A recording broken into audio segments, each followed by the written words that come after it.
മാത്യു 23 പഠിച്ചുകൊണ്ടിരുന്നത്. അതായത് പരീശന്മാരുടെ ക്യാരക്ടേഴ്സ്.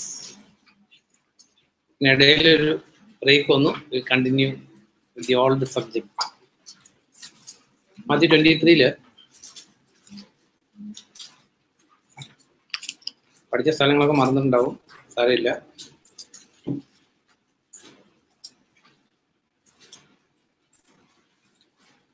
ഒരു 27-28 വായിക്കുമ്പോൾ,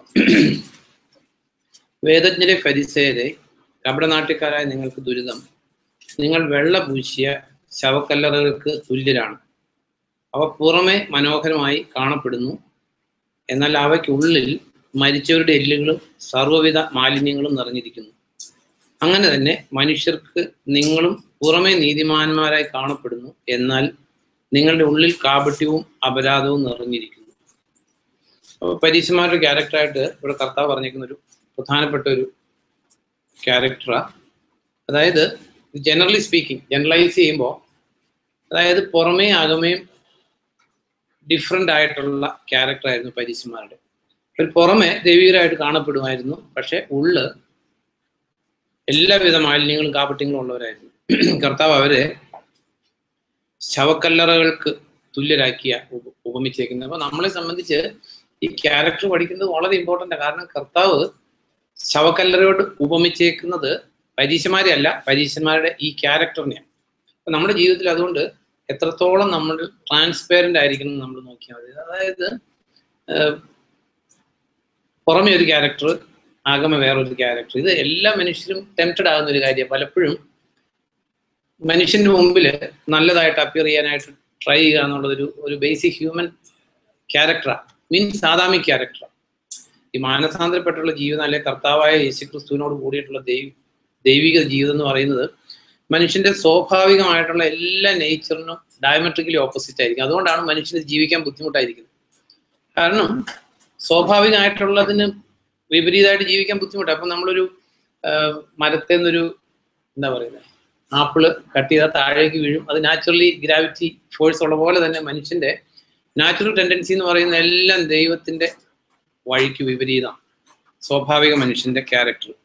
അപ്പം ഇതില് ഈ നമ്മളെ സംബന്ധിച്ച് നമ്മൾ നോക്കേണ്ടത്, കാരണം ഇതെല്ലാം ഈ ക്യാരക്ടേഴ്സ് എല്ലാം നമ്മൾ മനസ്സിലാക്കി ജീവിതത്തിൽ പ്രാവർത്തിയാക്കിയാലേ ദൈവത്തിന്റെ അനുഗ്രഹത്തിന് നമ്മൾ പാത്രീഭൂതരാകത്തുള്ളൂ.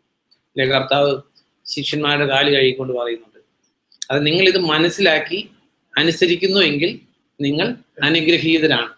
അപ്പൊ നോക്കാം, അതുപോലെ തന്നെ ഈ കാര്യങ്ങളെല്ലാം പോയിക്കൊണ്ടിരിക്കുന്നു. അപ്പൊ കുറെ ആൾക്കാർ അതുകൊണ്ട് കാല് കഴുകും. കർത്താവ് കാല് കഴുകാൻ പറഞ്ഞിട്ടില്ല, അപ്പസ്തോലന്മാർ പ്രാക്ടീസ് ചെയ്തില്ല. എന്നാൽ അത് പല സമുദായങ്ങളിൽ കാല് കഴുകുന്നവരുണ്ട്, ഇങ്ങനെ വേർപാട് സഭകൾ കാല് കഴുകുന്നവരുണ്ട്.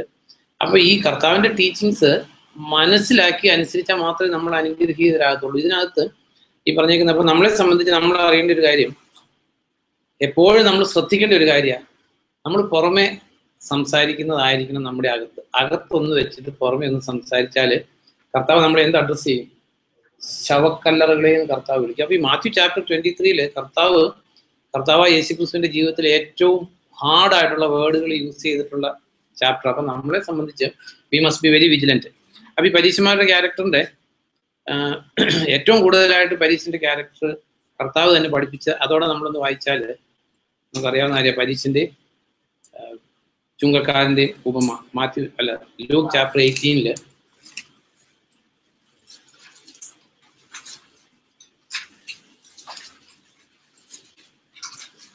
ലൂക്ക് ചാപ്റ്റർ 18:9 തുടങ്ങി വായിക്കുമ്പോൾ, തങ്ങൾ ധർമ്മിഷ്ഠരാണെന്ന് സ്വയം അഭിമാനിച്ച് മറ്റുള്ളവരെ നിന്ദിച്ചിരുന്ന ചിലരോട് അവൻ ഈ ഉപമ പറഞ്ഞു. അപ്പൊ നമ്മളെ സംബന്ധിച്ച് നമ്മൾ ഓർക്കേണ്ട ഒരു കാര്യം, തങ്ങൾ ധർമ്മിഷ്ഠരാണെന്ന് സ്വയം അഭിമാനിച്ച് മറ്റുള്ളവരെ നിന്ദിച്ചിരുന്ന ചിലർ. പരീശന്മാരുടെ ഒരു ക്യാരക്ടറായിരുന്നു. അവർ നല്ലവരെന്ന് ചിന്തിച്ച് ബാക്കിയുള്ളവരെ മോശക്കാരെന്ന് ചിന്തിക്കുന്നത്. അത് ഈ വേർപാട് സഭകളിൽ അത് വെരി കോമൺ. നമ്മളെല്ലാം കാണുന്ന കാര്യങ്ങളാണ്. അത് ശരി, കത്തോലിക്കര് അവർ വിഗ്രഹാരാധകരാണ്, അവർക്ക് ഈ കുഴപ്പങ്ങളുണ്ട്, ഈ കുഴപ്പങ്ങളുണ്ട്. അപ്പം ശരിയായിരിക്കാം, പക്ഷെ നമ്മൾ അവരെക്കാൾ മെച്ചപ്പെട്ടവരെന്ന് ചിന്തിക്കുമ്പോൾ പരീശന്റെ ക്യാരക്ടറാണ് വരുന്നത്. ഇത് കണ്ടിന്യൂ ചെയ്യുന്നതിന് മുമ്പായിട്ട് ഈ ലൂക്ക് ചാപ്റ്റർ 1 പേജ് പുറകോട്ട് മറിക്കുമ്പോൾ 2 പേജ് പുറകോട്ട് മറിക്കുമ്പോൾ 16 അധ്യായത്തില് പരീശന്മാരുടെ ക്യാരക്ടറാണ് നമ്മൾ ചിന്തിക്കുന്നത്. അത് നമുക്കുണ്ടാകരുത്. അതാണ് നമ്മളെ സംബന്ധിച്ച് ഏറ്റവും പ്രധാനപ്പെട്ട കാര്യം. അതിന്റെ 14ാം സെന്റൻസിൽ ദ്രവ്യാഗ്രഹികളായ ഫരിസയർ ഇതെല്ലാം കേട്ടപ്പോൾ അവനെ പുച്ഛിച്ചു. പക്ഷെ അവൻ അവരോട് പറഞ്ഞു, നിങ്ങൾ മനുഷ്യരുടെ മുമ്പാകെ സ്വയം നീതീകരിക്കുന്നവരാണ്, എന്നാൽ ദൈവം നിങ്ങളുടെ ഹൃദയങ്ങൾ അറിയുന്നു. അപ്പോൾ നമ്മുടെ ജീവിതത്തിൽ നമ്മൾ ശ്രദ്ധിക്കേണ്ട ഒരു കാര്യമാണ്, നമ്മളെ ആരെങ്കിലും അക്യൂസ് ചെയ്യുക അല്ലെ നമ്മൾ തെറ്റാന്ന് പറയുമ്പോൾ പൊതുവെയുള്ള മനുഷ്യന്റെ ടെൻഡൻസി എന്താ? അതിനൊരു 150 ന്യായം കൊണ്ടുവരും. കർത്താവായ യേശു ക്രിസ്തുവിന്റെ ജീവിതം എടുക്കുമ്പോൾ, കർത്താവിന്റെ ട്രയൽ നടക്കുന്ന സമയത്ത് അല്ലെ ക്രൂസിഫിക്കേഷന്റെ സമയത്ത് നമുക്കറിയാം, മാത്യു മാർക്കോസ് എഴുതിയിട്ടുണ്ട്. മാത്യു ചാപ്റ്റർ 27 എടുക്കുമ്പോൾ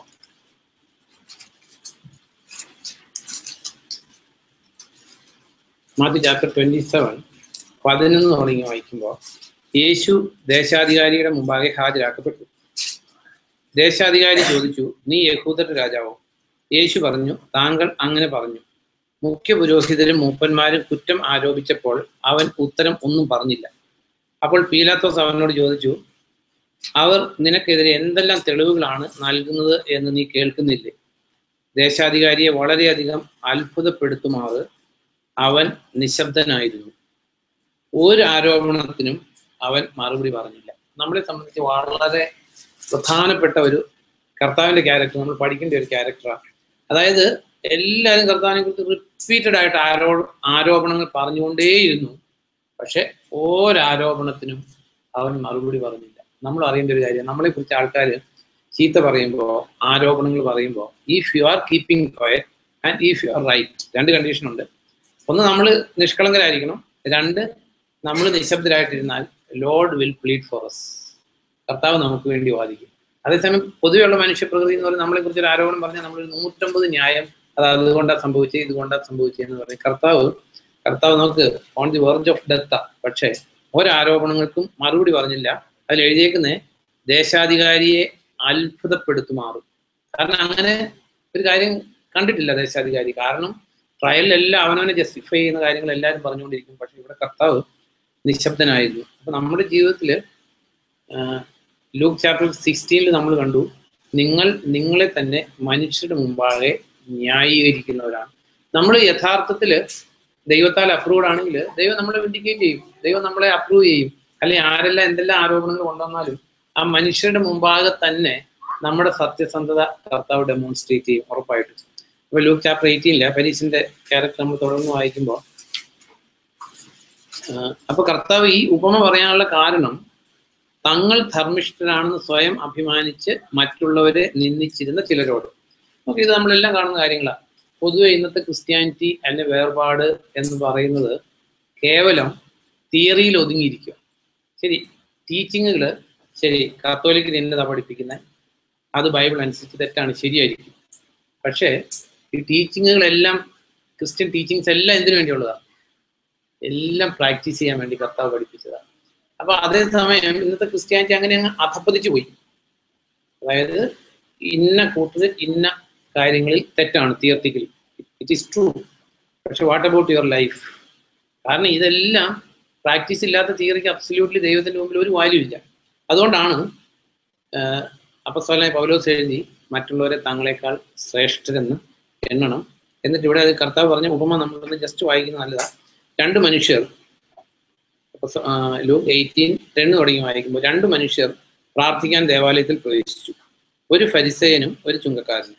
ഫരിസേയൻ നിന്നുകൊണ്ട് തന്നിൽ തന്നെ പ്രാർത്ഥിച്ചു, ദൈവമേ, പിടിച്ചുപറിക്കാരും അധാർമികളും വ്യഭിചാരികളുമായ മറ്റു മനുഷ്യരെ പോലെയോ ഈ ചുങ്കക്കാരനെ പോലെ അല്ല ഞാൻ എന്നതിൽ ഞാൻ നിനക്ക് നന്ദി പറയുന്നു. ആഴ്ചയിൽ 2 പ്രാവശ്യം ഞാൻ ഉപവസിക്കുന്നു, എൻ്റെ മുഴുവൻ വരുമാനത്തിൻ്റെയും ദശാംശം ഞാൻ കൊടുക്കുന്നു. എന്നാൽ ചുങ്കക്കാരൻ വളരെ അകലെ നിന്ന് തൻ്റെ കണ്ണുകൾ സ്വർഗത്തിലേക്ക് ഉയർത്തുക പോലും ചെയ്യാതെ മാറത്തടിച്ച് പ്രാർത്ഥിച്ചു, ദൈവമേ, പാപിയായ എൻ്റെ മേൽ കനിയണമേ. ഞാൻ പറയുന്നു, ഈ ചുങ്കക്കാരൻ മറ്റവനേക്കാൾ നീതീകരിക്കപ്പെട്ടവനായി വീട്ടിലേക്ക് പോയി. കാരണം തന്നെത്താൻ ഉയർത്തുന്ന ഏവനും താഴ്ത്തപ്പെടും, തന്നെത്താൻ താഴ്ത്തുന്നവനോ ഉയർത്തപ്പെടും. അപ്പൊ ആലോചിച്ച് നോക്കി, ഈ പരീശന്റെ ക്യാരക്ടറിൽ സ്വയനീതിയെ മുഴുവൻ ഇന്നതൊക്കെ ചെയ്യുന്നുണ്ട്, അത് ചെയ്യുന്നുണ്ട്, ഇത് ചെയ്യുന്നുണ്ട്. നമുക്ക് എല്ലാവർക്കും അറിയാവുന്ന കാര്യം, മനുഷ്യന്റെ ഓരോ അറ്റംപ്റ്റ് കൊണ്ടും ദൈവം വെച്ചേക്കുന്ന സ്റ്റാൻഡേർഡിൽ എത്തിപ്പെടാൻ പറ്റത്തില്ല. അപ്പൊ ദൈവത്തിന്റെ സ്റ്റാൻഡേർഡിൽ എത്തിപ്പെടാനുള്ള ഏക കണ്ടീഷൻ എന്ന് പറയുന്നത്, നമ്മുടെ ഓരോ അറ്റംപ്റ്റ് കൊണ്ടും ദൈവത്തിന്റെ സ്റ്റാൻഡേർഡിൽ എത്തിപ്പെടാൻ പറ്റില്ല എന്നുള്ള അണ്ടർസ്റ്റാൻഡിങ് ആണ് ദൈവത്തിന്റെ സ്റ്റാൻഡേർഡിൽ എത്തിപ്പെടാനുള്ള യോഗ്യത. പക്ഷെ ഇദ്ദേഹം പറയുന്നത്, പലപ്പോഴും ക്രിസ്ത്യാനിറ്റി ഇങ്ങനെ നമ്മൾ നിയമത്തിൽ നിന്ന് സ്വതന്ത്രരാന്ന് പറഞ്ഞാലും മോസ്റ്റ്ലി ഇങ്ങനെയാണ് ക്രിസ്ത്യാനിറ്റിയും പോയിക്കൊണ്ടിരിക്കുന്നത്. കുറേ തിയറികളാണ്. ശരി, അവർക്ക് വിഗ്രഹം ഉണ്ട്, ഞങ്ങൾക്ക് വിഗ്രഹം ഇല്ല, അവർക്ക് മധ്യസ്ഥന്മാരുണ്ട്, ഇവർക്ക് മധ്യസ്ഥന്മാരില്ല, ഇങ്ങനെ കുറേ തിയറി അല്ലാതെ ജീവിതത്തിലോട്ട് വരുമ്പോൾ ഈ കർത്താവിൻ്റെ ലൈഫോ കർത്താവിൻ്റെ ക്വാളിറ്റീസോ വെളിപ്പെടാത്തത് കൊണ്ട് കർത്താവിനെ കുറിച്ച് ഇന്നും നമുക്കൊന്ന് തുറന്ന് സംസാരിക്കാൻ പോലും പറ്റാത്ത രീതിയിൽ ക്രിസ്ത്യ കോളം സാക്ഷ്യമില്ലാത്തതായിരിക്കും. ഈ അപ്പോസ്തലനായ പൗലോസ് കൊളോസോസുകാർക്ക് ലേഖനം എഴുതുമ്പോൾ Colossians chapter 1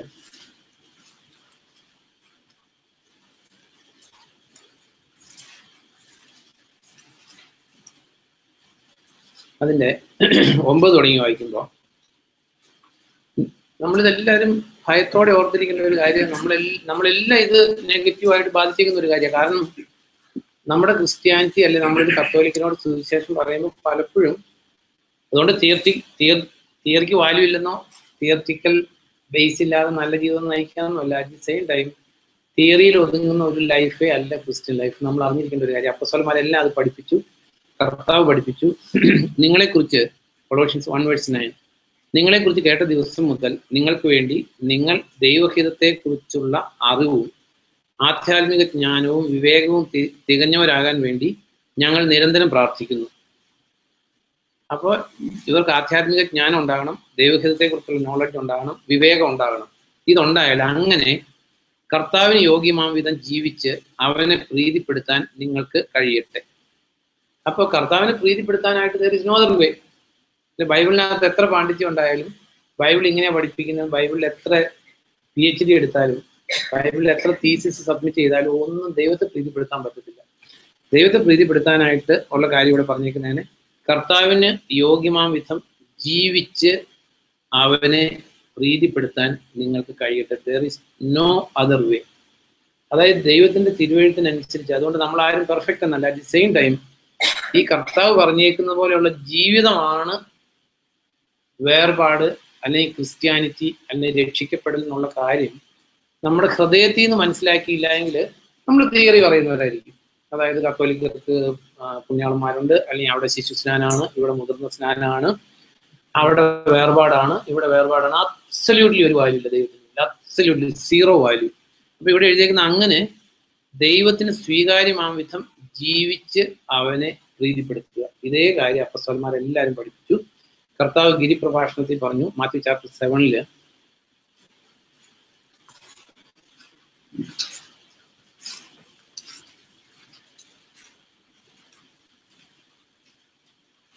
Matthew chapter 7 21 sentence തുടങ്ങി വായിക്കുമ്പോൾ, കർത്താവേ കർത്താവേ എന്ന് എന്നെ വിളിക്കുന്നവരെല്ലാം സ്വർഗരാജ്യത്തിൽ പ്രവേശിക്കില്ല. അത് കർത്താവേ കർത്താവേ എന്ന് വിളിക്കുന്നവരെ നമ്മൾ എന്താ ലോകം വിളിക്കുന്നെങ്കിൽ അല്ല. മീൻസ് രക്ഷിക്കപ്പെടാനുള്ള ഒരു കണ്ടീഷനാണ്. 1 Corinthians 12:3 പറയുന്നു, ദൈവത്തിന്റെ ആത്മാവിനാൽ അല്ലാതെ ആർക്കും യേശു കർത്താവെന്ന് പറയാൻ പറ്റത്തില്ല. അപ്പൊ യേശു കർത്താവെന്ന് പറയുന്നവര് അവരെ നമ്മൾ രക്ഷിക്കപ്പെട്ടവരെന്ന് ലോകം പറയും. അല്ലെങ്കിൽ that is the starting point. Correct ആണ്. അപ്പോ കർത്താവേ കർത്താവേ എന്ന് എന്നെ വിളിക്കുന്നവര്, അല്ലെങ്കിൽ ഈ ലോകത്തിന്റെ കൺസെപ്റ്റില് രക്ഷിക്കപ്പെട്ടു എന്ന് പറയുന്നവർ, അല്ലെ വീണ്ടും ജന്മം പ്രാപിച്ചു, അവർ വീണ്ടും ജന്മം പ്രാപിച്ചവരാണ്, അല്ലെന്നല്ല. ബട്ട് കർത്താവ് പറഞ്ഞ കാര്യം മറക്കരുത്, അവസാനം വരെ സഹിച്ചു നിൽക്കുന്നവൻ അല്ലെങ്കിൽ അവസാനം വരെ രക്ഷയിൽ ഓടിയെത്തുന്നവൻ മാത്രമേ ദൈവത്തിന്റെ അടുത്ത് ചെല്ലൂ. കർത്താവ് പറഞ്ഞു, കർത്താവേ കർത്താവേ എന്ന് എന്നെ വിളിക്കുന്നവരെല്ലാം സ്വർഗരാജ്യത്തിൽ പ്രവേശിക്കുകയില്ല, സ്വർഗസ്നായ എൻ്റെ പിതാവിന്റെ ഹിതം നിറവേറ്റുന്നവനെ അവിടെ പ്രവേശിക്കും. സ്വർഗസ്നായ എൻ്റെ പിതാവിന്റെ ഹിതം എന്ന് പറയുന്ന ക്രിസ്ത്യൻ ലൈഫ്, ദൈവത്തിന് കർത്താവിന് യോഗ്യമാം വിധം ജീവിച്ച് അവനെ പ്രീതിപ്പെടുത്തുന്നു. അതുകൊണ്ട് ക്രിസ്ത്യാനിറ്റി ബുദ്ധിമുട്ടാണെന്ന് ലോകം പറയുന്നത്. ബുദ്ധിമുട്ടാണ്, കാരണം ഇത് ഒഴുക്കിനെതിരെയുള്ള നീന്തലാണ്. കാരണം ഒഴുക്കെന്ന് പറയുന്നത് നാച്ചുറൽ മനുഷ്യന്റെ ടെൻഡൻസി എന്താ, അതായത് ഫോളൻ മനുഷ്യന്റെ ബേസിക് ടെൻഡൻസി എന്താ, go back to the garden of Eden. Basic എന്താ, ഫോളൻ മാന്റെ ബേസിക് ടെൻഡൻസി എന്താ? അല്ല, ജെനിസിസ്, അതാ ഞാൻ പറഞ്ഞത്. എന്താ പറയുന്നത്, ഒരു ക്ലൂ തരുക. ജെനിസിസ് ചാപ്റ്റർ 3, ഫോളൻ മാന്റെ ബേസിക് നേച്ചർ അത് അന്നും ഇന്നും എന്നും അങ്ങനെ തന്നെയായിരിക്കും. എന്താ ചെയ്ത്, എന്താ ചെയ്ത് ഫോളൻ മാൻ എന്നൊക്കെ നമ്മൾ അറിഞ്ഞിരിക്കുന്നത്. നമുക്കെല്ലാം അത് നേച്ചർ അല്ല, നമ്മളതിൽ നിന്ന് ഒട്ടും വ്യത്യസ്തരല്ല. ജെനസിസ് ചാപ്റ്റർ 3 ഒന്ന് വായിക്കുമ്പോൾ 3:7 തുടങ്ങി വായിക്കുമ്പോൾ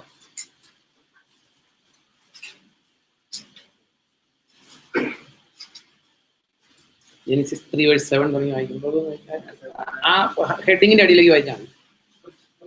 അല്ല, വെയിലാറിയപ്പോൾ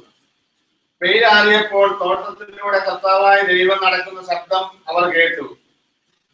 ദൈവസന്നിധിയിൽ നിന്ന് അകന്ന മനുഷ്യനും ഭാര്യയെ തോട്ടത്തിലെ വൃക്ഷങ്ങൾക്കിടയിൽ പോയി ഒളിച്ചു. ഇത് എന്റെ ഹ്യൂമാനിറ്റിയുടെ ബേസിക് നേച്ചറാണ്. ആ പാപം ചെയ്ത മനുഷ്യന്റെ ഫസ്റ്റ് ടെൻഡൻസി എന്ന് പറയുന്നത് അവര് ദൈവത്തിൽ നിന്ന്, ദൈവസന്നിധിയിൽ നിന്ന് അകന്ന് മാറുക എന്നുള്ളതാണ് മനുഷ്യന്റെ ബേസിക് ടെൻഡൻസി. അല്ലെങ്കിൽ ദൈവത്തിലേക്ക്, അതുകൊണ്ടാണ് മാനസാന്തരം എന്ന് പറയുന്നത് നേരെ ഓപ്പോസിറ്റാണ്. ദൈവത്തിൽ നിന്ന് അകന്നു മാറുക എന്നുള്ളതാണ് എല്ലാ മനുഷ്യന്റെ A to Z. 630 കോടി ജനം ഉണ്ടെങ്കിൽ 630 കോടി ജനവും ഒട്ടും വ്യത്യസ്തരല്ല. ദൈവത്തിൽ നിന്ന് അകന്നു പോകുന്ന ഇഷ്ടം, വെളിച്ചത്തിൽ നിന്ന് അകന്നു പോകുന്ന ഇഷ്ടം, ഇരുട്ടിനെ മനുഷ്യന് ഇഷ്ടം. അപ്പൊ അതുകൊണ്ടാണ് ഈ അകന്നു പോകാനുള്ള സ്വാഭാവിക ടെൻഡൻസിക്ക് എഗൻസ്റ്റ് ആയിട്ട്, വിപരീതമായിട്ട് ഡിസിഷൻ ആരെടുക്കണം? വിൽഫുൾ ആയിട്ട് ഡിസിഷൻ എടുക്കണം. I want to return to my father. എൻ്റെ പിതാവിലേക്ക് എനിക്ക് തിരിയണം, എൻ്റെ ഉടയവനിലേക്ക് എനിക്ക് തിരിയണം. ആ തീരുമാനം എടുത്തില്ലെങ്കിൽ എല്ലാ മനുഷ്യന്റെ ബേസിക് ടെൻഡൻസി ഇതാ. അതുകൊണ്ടാണ് ഇവിടെ നമ്മൾ വായിക്കുന്നത് കർത്താവേ കർത്താവേ എന്ന് പലരും വിളിക്കുന്നത് ഈ നരകത്തെ കുറിച്ചുള്ള പേടി കൊണ്ടായിരിക്കും, അല്ലെങ്കിൽ നരകത്തിയെ കുറിച്ചുള്ള പേടി കൊണ്ടായിരിക്കും. കാരണം ജീവിക്കണമെങ്കിൽ നമ്മുടെ നാച്ചുറൽ ട്രെൻഡിനെല്ലാം ഓപ്പോസിറ്റ് ആയിട്ട് സ്റ്റെപ്പ് എടുത്ത് കിട്ടുള്ളൂ. കാരണം സ്വാഭാവിക മനുഷ്യന്റെ കംപ്ലീറ്റ് ക്യാരക്ടർ ദൈവത്തിന്റെ ആത്മാവ് ഇൻസ്പയർ ചെയ്യുന്നതിന് ടോട്ടലി ഡിഫറെന്റ് ആയി. ഇവിടെ നോക്കി, മനുഷ്യന് കർത്താവ് പറഞ്ഞു എന്ത് തിന്നും, എന്ത് കുടിക്കും, എന്ത് ഉടുക്കും, ഇതിനെ കുറിച്ചാണ് ലോകത്തിലെ മനുഷ്യൻ വ്യാകുലപ്പെടുന്നത്. നമ്മുടെയും ടെൻഡൻസി അത് തന്നെയാണ്. എന്തുടുക്കും, എന്ത് തിന്നും, എന്തുടുക്കും, ഇങ്ങനെയുള്ള അത് ലോകത്തിലെ കൺസേൺ അല്ലെ ലോകത്തിലെ ആവശ്യങ്ങളെ കുറിച്ചുള്ള കൺസേൺ ആണ് ബേസിക് മനുഷ്യന്. എല്ലാ മനുഷ്യനും അങ്ങനെ തന്നെയാണ്. പക്ഷെ കർത്താവ് പറയുകയാണ്, പക്ഷെ നിങ്ങൾ ഇതിനെക്കുറിച്ച് ചിന്തിക്കേണ്ട. കാരണം നിങ്ങളുടെ ഈ ആവശ്യത്തെക്കുറിച്ച് ചിന്തിക്കാൻ നിങ്ങൾക്കൊരു പിതാവുണ്ട്. അപ്പൊ ഇതിനെക്കുറിച്ചാണ്. അപ്പൊ നമ്മുടെ ലൈഫിൽ സ്വാഭാവികമായിട്ട് നമ്മൾ ഈ ലോകത്തിലെ കാര്യങ്ങളായിരിക്കും അന്വേഷിക്കുന്നത്, ഈ ലോകത്തിലെ നീഡ്സ് ആയിരിക്കും. അപ്പൊ അത് നമുക്കൊരു പിതാവ് ഉണ്ടെന്നുള്ള ബോധ്യം ഉണ്ടെങ്കിൽ, നമ്മൾ ഓർഫൻസ് അല്ല എന്നുള്ള ബോധ്യം ഉണ്ടെങ്കിൽ, കർത്താവ് പറഞ്ഞു ഞാൻ നിങ്ങളെ അനാഥരായിട്ട് വിടില്ല, ഞാൻ നിങ്ങളെക്കുറിച്ച് ശ്രദ്ധാലുവാണ്, അല്ലെങ്കിൽ അവൻ നിങ്ങളെക്കുറിച്ച് ശ്രദ്ധാലുവാണ്. അതുകൊണ്ട് സകല വ്യാകുലങ്ങളും അവങ്കിൽ അർപ്പിക്കാൻ പത്രോസ് പറയുന്നതിനൊക്കെ ലോജിക്കുണ്ട്, വെറുതെ പറയുന്നതല്ല. അപ്പൊ നമ്മളെ സംബന്ധിച്ച് ഓർത്തിരിക്കേണ്ട ഒരു കാര്യം, നമ്മളെല്ലാം യേശുവിനെ കർത്താവെന്ന് വിളിച്ചവരാ. ഈ പ്രസന്റ് ഡേ ക്രിസ്ത്യാനിറ്റിയെ കുറിച്ച് നമ്മൾ അജ്ഞരായിട്ട് ജീവിച്ചിട്ട് കാര്യമില്ല. അറ്റ് ദി സെയിം ടൈം നമ്മൾ അതിനെ വിധിക്കുന്നതല്ല, അതിനെ നമ്മൾ ഡിസൈൻ ചെയ്യുന്നതാണ്. 1 John 4:1 എടുക്കണ്ട, യോഹന്നാൻ പറയുവാണ് എല്ലാ ആത്മാക്കളെയും വിശ്വസിക്കരുത്, അത് ദൈവത്തിൽ നിന്നുള്ളതാണോ എന്ന് ടെസ്റ്റ് ചെയ്യണം. ദൈവത്തിൽ നിന്നുള്ളതാണോ എന്ന് ടെസ്റ്റ് ചെയ്യുന്നതിന് എങ്ങനെ ടെസ്റ്റ് ചെയ്ത് കണ്ടുപിടിക്കാന്ന് പറഞ്ഞിരിക്കുന്നത്? 1 ഞാൻ സ്ഥലം എടുക്കണ്ട, നമ്മൾ ചിന്തിക്കാറുള്ളതാണ്. അല്ല, ഫലം കൊണ്ടൊന്നുമല്ല, അവിടെ എഴുതിയിരിക്കുന്ന കാര്യം അത് വെച്ചാൽ മനസ്സിലാക്കാൻ ബുദ്ധിമുട്ടുള്ളത്. എന്താ പറയുക? അല്ല, ഇത് നമ്മൾ അതെ അങ്ങനെ പറഞ്ഞ, അതായത് യേശു ക്രിസ്തു ശരീരം ധരിച്ചു വന്നു എന്ന് ഏറ്റുപറയുന്ന ആത്മാവ് ദൈവത്തിൽ നിന്നുള്ളതാണ്. മീൻസ് യേശു ക്രിസ്തു ശരീരം ധരിച്ചു വന്ന് ദൈവമാണെന്ന് ഏറ്റുപറയാത്ത ഒരു ക്രിസ്ത്യാനി ലോകത്തിലില്ല. അപ്പൊ നമ്മൾ അതിനെക്കുറിച്ച് ചിന്തിച്ചേ പറ്റും, എന്താണ് അതിന്റെ മീനിങ്. കാരണം യേശു ക്രിസ്തു ദൈവമാണെന്ന് എല്ലാ കത്തോലിക്കരും, മീൻസ് നിരീശ്വരവാദികളല്ലാത്ത കത്തോലിക്കർ വിശ്വസിക്കുന്നുണ്ട്, യാക്കോക്കാർ വിശ്വസിക്കുന്നുണ്ട്, മർത്തോമക്കാർ വിശ്വസിക്കുന്നുണ്ട്, CSIക്കാർ വിശ്വസിക്കുന്നുണ്ട്. അപ്പൊ അത് ഇറ്റ് സംതിങ് ബിയോണ്ട് ആണ് യോഹന്നാൻ ഉദ്ദേശിച്ചേക്കുന്നത് നമ്മൾ മനസ്സിലാക്കേണ്ടിയിരിക്കുന്നു. സിമ്പിളാണ്. അതായത് നമ്മൾ പറയില്ലേ, പറയാറുള്ള കാര്യമാണ്, അവനെ കണ്ടാ അറിയാം അവൻ ആരുടെ മോനാന്ന് പറയേണ്ട ആവശ്യമില്ല എന്ന് പറയാറുണ്ട്. സെയിം വേ നമ്മളെ കാണുമ്പോൾ യേശുക്രിസ്തു ശരീരം ധരിച്ചു വന്നു എന്ന് നമ്മൾ ഏറ്റു പറയുന്നെങ്കിൽ നമ്മൾ വർക്ക് ചെയ്യുന്ന ആത്മാവ് ദൈവത്തിന്റെ ആത്മാവാണ്. നമ്മുടെ ജീവിതം കണ്ടിട്ട്, അതായത് യേശുക്രിസ്തു ശരീരം ധരിച്ചു വന്നപ്പോൾ ചെയ്തതുമായിട്ട് ഒരു ബന്ധവും ഇല്ലെങ്കിൽ ആത്മാവേദ വ്യാജനാണ്. അന്തിക്രിസ്തുവിന്റെ ആത്മാവെന്ന് തന്നെ അവിടെ എഴുതിയിരിക്കുന്നത്. അതുകൊണ്ടാണ് ഈ ഭയങ്കര ഒരു ഡേഞ്ചറസ് ലോകത്തിലാണ് നമ്മൾ ജീവിക്കുന്നത്. നമ്മൾ ഓരോരുത്തരും മനസ്സിലാക്കിയേക്കുന്നേക്കാൾ വെരി സീരിയസ് ആ സിറ്റുവേഷൻ. കാരണം ഈ 1 John 4 യോഹന്നാൻ പറയുന്ന കാര്യം എല്ലാ ആത്മാക്കളെയും വിശ്വസിക്കരുത് എന്ന് പറയാൻ റീസൺ എന്താ പറയുന്നത് അവിടെ? അതെ, അനേക വ്യാജ പ്രവാചകന്മാർ ലോകത്തിലേക്ക് ഇറങ്ങിയിട്ടുണ്ടെന്ന് 1-ാം നൂറ്റാണ്ടിൽ പറഞ്ഞെങ്കിൽ ഇന്നത്തെ കണ്ടീഷൻ വളരെ വലിയൊരു ദുരവസ്ഥയിലാണ് നമ്മൾ ജീവിക്കുന്നത്, അത്രയേറെ ദുരവസ്ഥയിലാണ്. അപ്പൊ കാരണം ഇതിൽ ഏറ്റവും കൂടുതൽ നമ്മൾ കറക്റ്റായിട്ട് മനസ്സിലാക്കേണ്ട കാര്യം എന്ന് പറയുന്നത് പരിശുദ്ധാത്മാവിനെ കുറിച്ചുള്ള ടീച്ചിങ്. കാരണം പുത്രൻ മഹത്വീകരിക്കപ്പെട്ട് ഉന്നതത്തിലോട്ട് പോയപ്പോൾ നമ്മോടുകൂടെ വസിക്കാനായിട്ട് നൽകിയിരിക്കുന്നത് പരിശുദ്ധാത്മാവിനെ. അപ്പൊ പരിശുദ്ധാത്മാവിനെ കുറിച്ചുള്ള റോങ് ടീച്ചിങ് ലോകത്തിൽ തരിക എന്നുള്ളതാണ് പിശാചിന്റെ നമ്പർ 1 ടാർഗറ്റ്.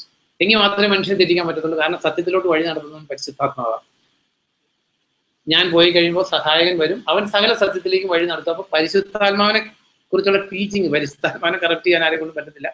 പരിശുദ്ധാത്മാവിനെ കുറിച്ചുള്ള ടീച്ചിങ്ങില് കൺഫ്യൂഷൻ ഉണ്ടാക്കിയാൽ മാത്രമേ മനുഷ്യനെ നശിപ്പിക്കാൻ പറ്റുള്ളൂ എന്നുള്ളത് പിശാചിന് നല്ലപോലെ അറിയാം. അപ്പോൾ അതിൽ നമ്മൾ അറിയേണ്ട ഒരു കാര്യം, കർത്താവ് പറഞ്ഞു ആക്ട്സ് ചാപ്റ്റർ 1, അതായത് ഏറെ കഴിയും മുമ്പ് നിങ്ങൾ പരിശുദ്ധാത്മാവിനാൽ ബാപ്റ്റൈസ്ഡ് ആകും. പരിശുദ്ധാത്മാവ് വന്നു കഴിയുമ്പോൾ നിങ്ങൾ ശക്തി പ്രാപിച്ചിട്ട് അന്യഭാഷകൾ പറയുന്ന അതെ. അപ്പം ആലോചിച്ചോ, ഇന്ന് ഈ ഒരു ടീച്ചിങ്ങേ ഇല്ല. ഇപ്പൊ പരിശുദ്ധാത്മാവ് വന്നു കഴിയുമ്പോൾ അന്യഭാഷ പറയും, പ്രവചിക്കും, രോഗശാന്തി ഉണ്ടാകും, ഭയങ്കര വിടുതലുണ്ടാകും, ഭയങ്കര അഭിഷേകം ഉണ്ടാകും. അതെ, ഈ പരിശുദ്ധാത്മാവ് ഡേ ഓഫ് പെന്തിക്കോസ്റ്റിൽ വരുന്നതിന് മുമ്പ് അപ്പസ്തോലന്മാർ രോഗശാന്തി കൊടുത്തിട്ടുണ്ട്, അവർ ഭൂതത്തെ പുറത്താക്കിയിട്ടുണ്ട്, അവര് പല വീര്യപ്രവർത്തികളും ചെയ്തിട്ടുണ്ട്. പക്ഷെ അന്നൊന്നും അവർക്കൊന്നും പറ്റാതിരുന്ന കാര്യം എന്തായിരുന്നു? സാക്ഷികളാകാനായിരുന്നു. സാക്ഷികളാകാൻ അവർക്ക് പറ്റിയിട്ടില്ല. നമ്മൾ കാണുന്നുണ്ട്. അത് സമറിയയിലേക്ക് പോകുമ്പോൾ അവർ സ്വീകരിക്കാത്തതുകൊണ്ട് യോഹന്നാനും യാക്കോബും എന്ത് പറഞ്ഞു? തീ ഇറക്കി ഇവരെ കൺസ്യൂം ചെയ്യാനാണ് പറഞ്ഞു. ഏലിയ ചെയ്ത പോലെ തീ ഇറക്കി അവരെ കൊല്ലാനാ യോഹന്നാനും യാക്കോബും പറഞ്ഞു കൊടുത്തത്. കർത്താവിന്റെ സാക്ഷികളാകാൻ അവർക്ക് പറ്റിയിട്ടില്ല. ബാക്കി എല്ലാം ചെയ്തിട്ടുണ്ട്. ഇന്നത്തെ ക്രിസ്ത്യ കോളത്തിൽ പരിശുദ്ധാത്മാവുമായിട്ടുള്ള ബന്ധത്തിൽ കർത്താവിന്റെ സാക്ഷിയാകുക എന്നുള്ള ടീച്ചിങ്ങേ ഇല്ല, ഡിസപ്പിയർ. കർത്താവിന്റെ സാക്ഷിയാകുക എന്ന് പറഞ്ഞാൽ എന്താ? ഇപ്പൊ ഞാനൊരു എക്സാമ്പിൾ ഇങ്ങനെ ഓർമ്മിച്ച, നാട്ടിൽ പോയപ്പോൾ ഈ മഹാത്മാഗാന്ധി ഒരു എന്താ പറയുക ഒരു പ്രസ്ഥാനം ആരംഭിച്ചു. ഈ പുറമേ നിന്നുള്ള തുണിയെല്ലാം ബഹിഷ്കരിച്ചിട്ട് ചർക്കയിലുണ്ടാക്കുന്ന തുണി, അതായത് ഈ കതറ്. അപ്പം മഹാത്മാഗാന്ധി പഠിപ്പിച്ചു കതറേ ധരിക്കാവൂ. അപ്പോ അന്നത്തെ കോൺഗ്രസ്സുകാരും ഇന്നത്തെ കോൺഗ്രസ്സുകാരും കതറ് ധരിക്കാൻ തുടങ്ങി. അപ്പോൾ അതില് മഹാത്മാഗാന്ധിയുടെ ആ ടീച്ചിങ്ങിന്റെ സാക്ഷികളാണ്. ഞാൻ എക്സാമ്പിൾ പറഞ്ഞാൽ മനസ്സിലാക്കാൻ വേണ്ടി, മഹാത്മാഗാന്ധിയുടെ ആ ദേശീയ പ്രസ്ഥാനത്തിന്റെ സാക്ഷികളാണ് കതർ ധരിച്ച് നടക്കുന്നത്. വേറെ അതിന്റെ പൊളിറ്റിക്സ് ഒന്നും പറയാനല്ല, മനസ്സിലാക്കാൻ വേണ്ടി പറഞ്ഞതാണ്. സെയിം വേ അപ്പൊ യേശു ക്രിസ്തുവിന്റെ സാക്ഷികളാകുക എന്ന് പറഞ്ഞാൽ എന്താ? എക്സാക്ട്ലി കർത്താവ് ഇവിടെ എങ്ങനെ ജീവിച്ചോ അതുപോലെ അത് നമ്മളാരും പെർഫെക്റ്റ് ആയിരുന്നല്ല. അറ്റ് ദി സെയിം ടൈം അപ്പൊ പരിശുദ്ധാത്മാവിന്റെ പ്രൈമറി മിനിസ്ട്രി എന്താന്ന് നമ്മൾ മനസ്സിലാക്കിയില്ലെങ്കിൽ കുറെ പേര് മറിഞ്ഞു വീഴുന്നവരുണ്ട്, ബോധം കെട്ട് വീഴുന്നവരുണ്ട്, എടുത്തിയാടുന്നവരുണ്ട്. എന്താ പറയുന്നത്, ദുരവസ്ഥകളാണ് നമ്മൾ കണ്ടുകൊണ്ടിരിക്കുന്ന ലോകത്തിൽ. പിന്നെ ജനറലി നമ്മൾ അറിയേണ്ട ഒരു കാര്യം എന്താണെന്ന് വെച്ചാൽ പരിശുദ്ധാത്മാവ് എന്ന് പറയുന്നതാണ് ഈ എന്താ പറയുന്നത് ഇനീഷ്യലി ക്രിയേഷനിൽ ദൈവത്തിന്റെ ആത്മാവ് ജലോപരി വ്യാപരിച്ചുകൊണ്ടിരിക്കുന്നു. അത് അങ്ങനെ ആ പരിശുദ്ധാത്മാവിന് കീഴടങ്ങിയപ്പോൾ എല്ലാ സൃഷ്ടിയും കഴിഞ്ഞ് പുറകോട്ട് തിരിഞ്ഞ് നോക്കിയപ്പോൾ എല്ലാം നല്ലതെന്ന് കണ്ടു. ഒരു തമ്പ് റൂളായിട്ട് നമുക്ക് എടുക്കാവുന്ന ഒരു കാര്യം പരിശുദ്ധാത്മാവിന്റെ പ്രവർത്തനത്തില് അത് ബ്യൂട്ടിഫുൾ ആയിരിക്കും, ആകർഷകമായിരിക്കും. ഈ ഫിലിപ്പിയ ലേഖനത്തില് പൗലോസ് പറയുന്ന ഒരു സെന്റൻസ് എടുത്താല് ഫിലിപ്പിയൻസ് ചാപ്റ്റർ 4 നമ്മൾ അറിഞ്ഞിരിക്കേണ്ട ഒരു കാര്യം. അപ്പൊ പരിശുദ്ധാത്മാവിന്റെ ശുശ്രൂഷയാണ്, അതാണ് ഇതാണെന്ന് പറഞ്ഞ് കാണുമ്പോൾ നമുക്കൊരു ഇറിറ്റേഷനും, കാരണം നമുക്കെല്ലാം ദൈവം ഒരു നല്ല മനസ്സാക്ഷി തന്നിട്ടുണ്ട് എല്ലാവർക്കും. അപ്പൊ ഇതനുസരിച്ച് നമുക്കൊരു ഇത് അരോചകമായിട്ട് തോന്നുന്നെങ്കിൽ അവിടെ പരിശുദ്ധാത്മാവ് ഇല്ല. കാരണം പരിശുദ്ധാത്മാവ് എന്ന് പറയുന്നത് മോസ്റ്റ് അട്രാക്റ്റീവ് ആൻഡ് ഏറ്റവും സൗന്ദര്യമായിട്ടുള്ള കാര്യങ്ങൾ ചെയ്യുന്ന ദൈവത്തിന്റെ പരിശുദ്ധാത്മാവ്. അപ്പൊ ഫിലിപ്പിയൻസ് ചാപ്റ്റർ 4 പൗലോസ് പറയുന്നൊരു സ്ഥലം വായിക്കുമ്പോൾ 4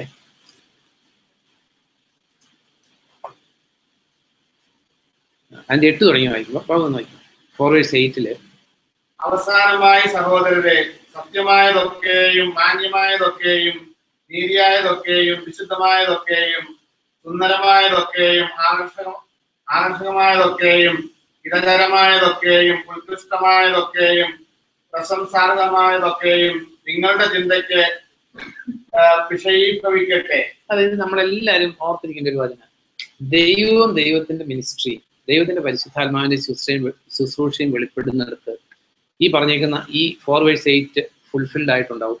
അവസാനമായി സഹോദരരെ സത്യമായതൊക്കെയും, അസത്യത്തിനോ ഇരുട്ടിനോ ഒരു സ്ഥാനമില്ല, സത്യമായതൊക്കെയും മാന്യമായത്. മാന്യത ഇല്ലാത്തൊരു ക്രിസ്ത്യാനിറ്റിയാണ് നമ്മൾ കണ്ടുകൊണ്ടിരിക്കുന്നത്. അല്ലെങ്കിൽ ഈ എന്താ പറയുന്നത്, ക്രിസ്ത്യൻ മീറ്റിങ്ങുകളും അവിടെ നടക്കുന്ന കാര്യങ്ങൾ, സ്റ്റേജിൽ നടക്കുന്ന കാര്യങ്ങൾക്കൊന്നും മാന്യതയില്ല. മാന്യമായതൊക്കെയും നീതിയായതൊക്കെയും വിശുദ്ധമായതൊക്കെയും സുന്ദരമായതൊക്കെയും അടുത്ത തന്നെ ആകർഷകമായതൊക്കെയും. നമുക്ക് ചില കാര്യങ്ങൾ കാണുമ്പോൾ ഇഫ് യു ആർ ഗെറ്റിംഗ് റിപ്പൾസ്ഡ്, അതിനോടൊരു വെറുപ്പാ തോന്നുന്നെങ്കിൽ അവിടെ ദൈവത്തിന്റെ ആത്മാവില്ല. ദൈവത്തിന്റെ ആത്മാവുണ്ടെങ്കിൽ അത് ആകർഷകമായിരിക്കും. ആകർഷകമായതൊക്കെയും ഹിതകരമായതൊക്കെയും ഉത്കൃഷ്ടമായതൊക്കെയും പ്രശംസാർഹമായതൊക്കെയും നിങ്ങളുടെ ചിന്തയ്ക്ക് വിഷയീഭവിക്കട്ടെ. ഇങ്ങനെ അല്ലാതെ കാണുന്ന ഒന്നും നമ്മുടെ മനസ്സിലേക്ക് കയറ്റുക പോലും ചെയ്യരുത്. മനസ്സിനകത്ത് കയറുന്നതിന് മുമ്പേ ഔട്ട്റൈറ്റ്ലി റിജക്ട് ചെയ്ത് കളയേണ്ട കാര്യങ്ങൾ നമ്മൾ ചിന്തിച്ചത്. അപ്പൊ ഈ പരിശുദ്ധാത്മാവിന്റെ മിനിസ്ട്രിയെ കുറിച്ച്, ശുശ്രൂഷയെ കുറിച്ച് നമുക്ക് നല്ല വ്യക്തമായിട്ടൊരു കാഴ്ചപ്പാടുണ്ടായിരിക്കും. പരിശുദ്ധാത്മാവിന്റെ വൺ വേർഡ് മിനിസ്ട്രി എന്ന് പറയുന്നത് കർത്താവിന്റെ സാക്ഷിയാക്കുക. കർത്താവിന്റെ സാക്ഷിയാക്കുക എന്ന് പറഞ്ഞാൽ കർത്താവിന്റെ സ്വഭാവമുള്ള ആളാക്കുക.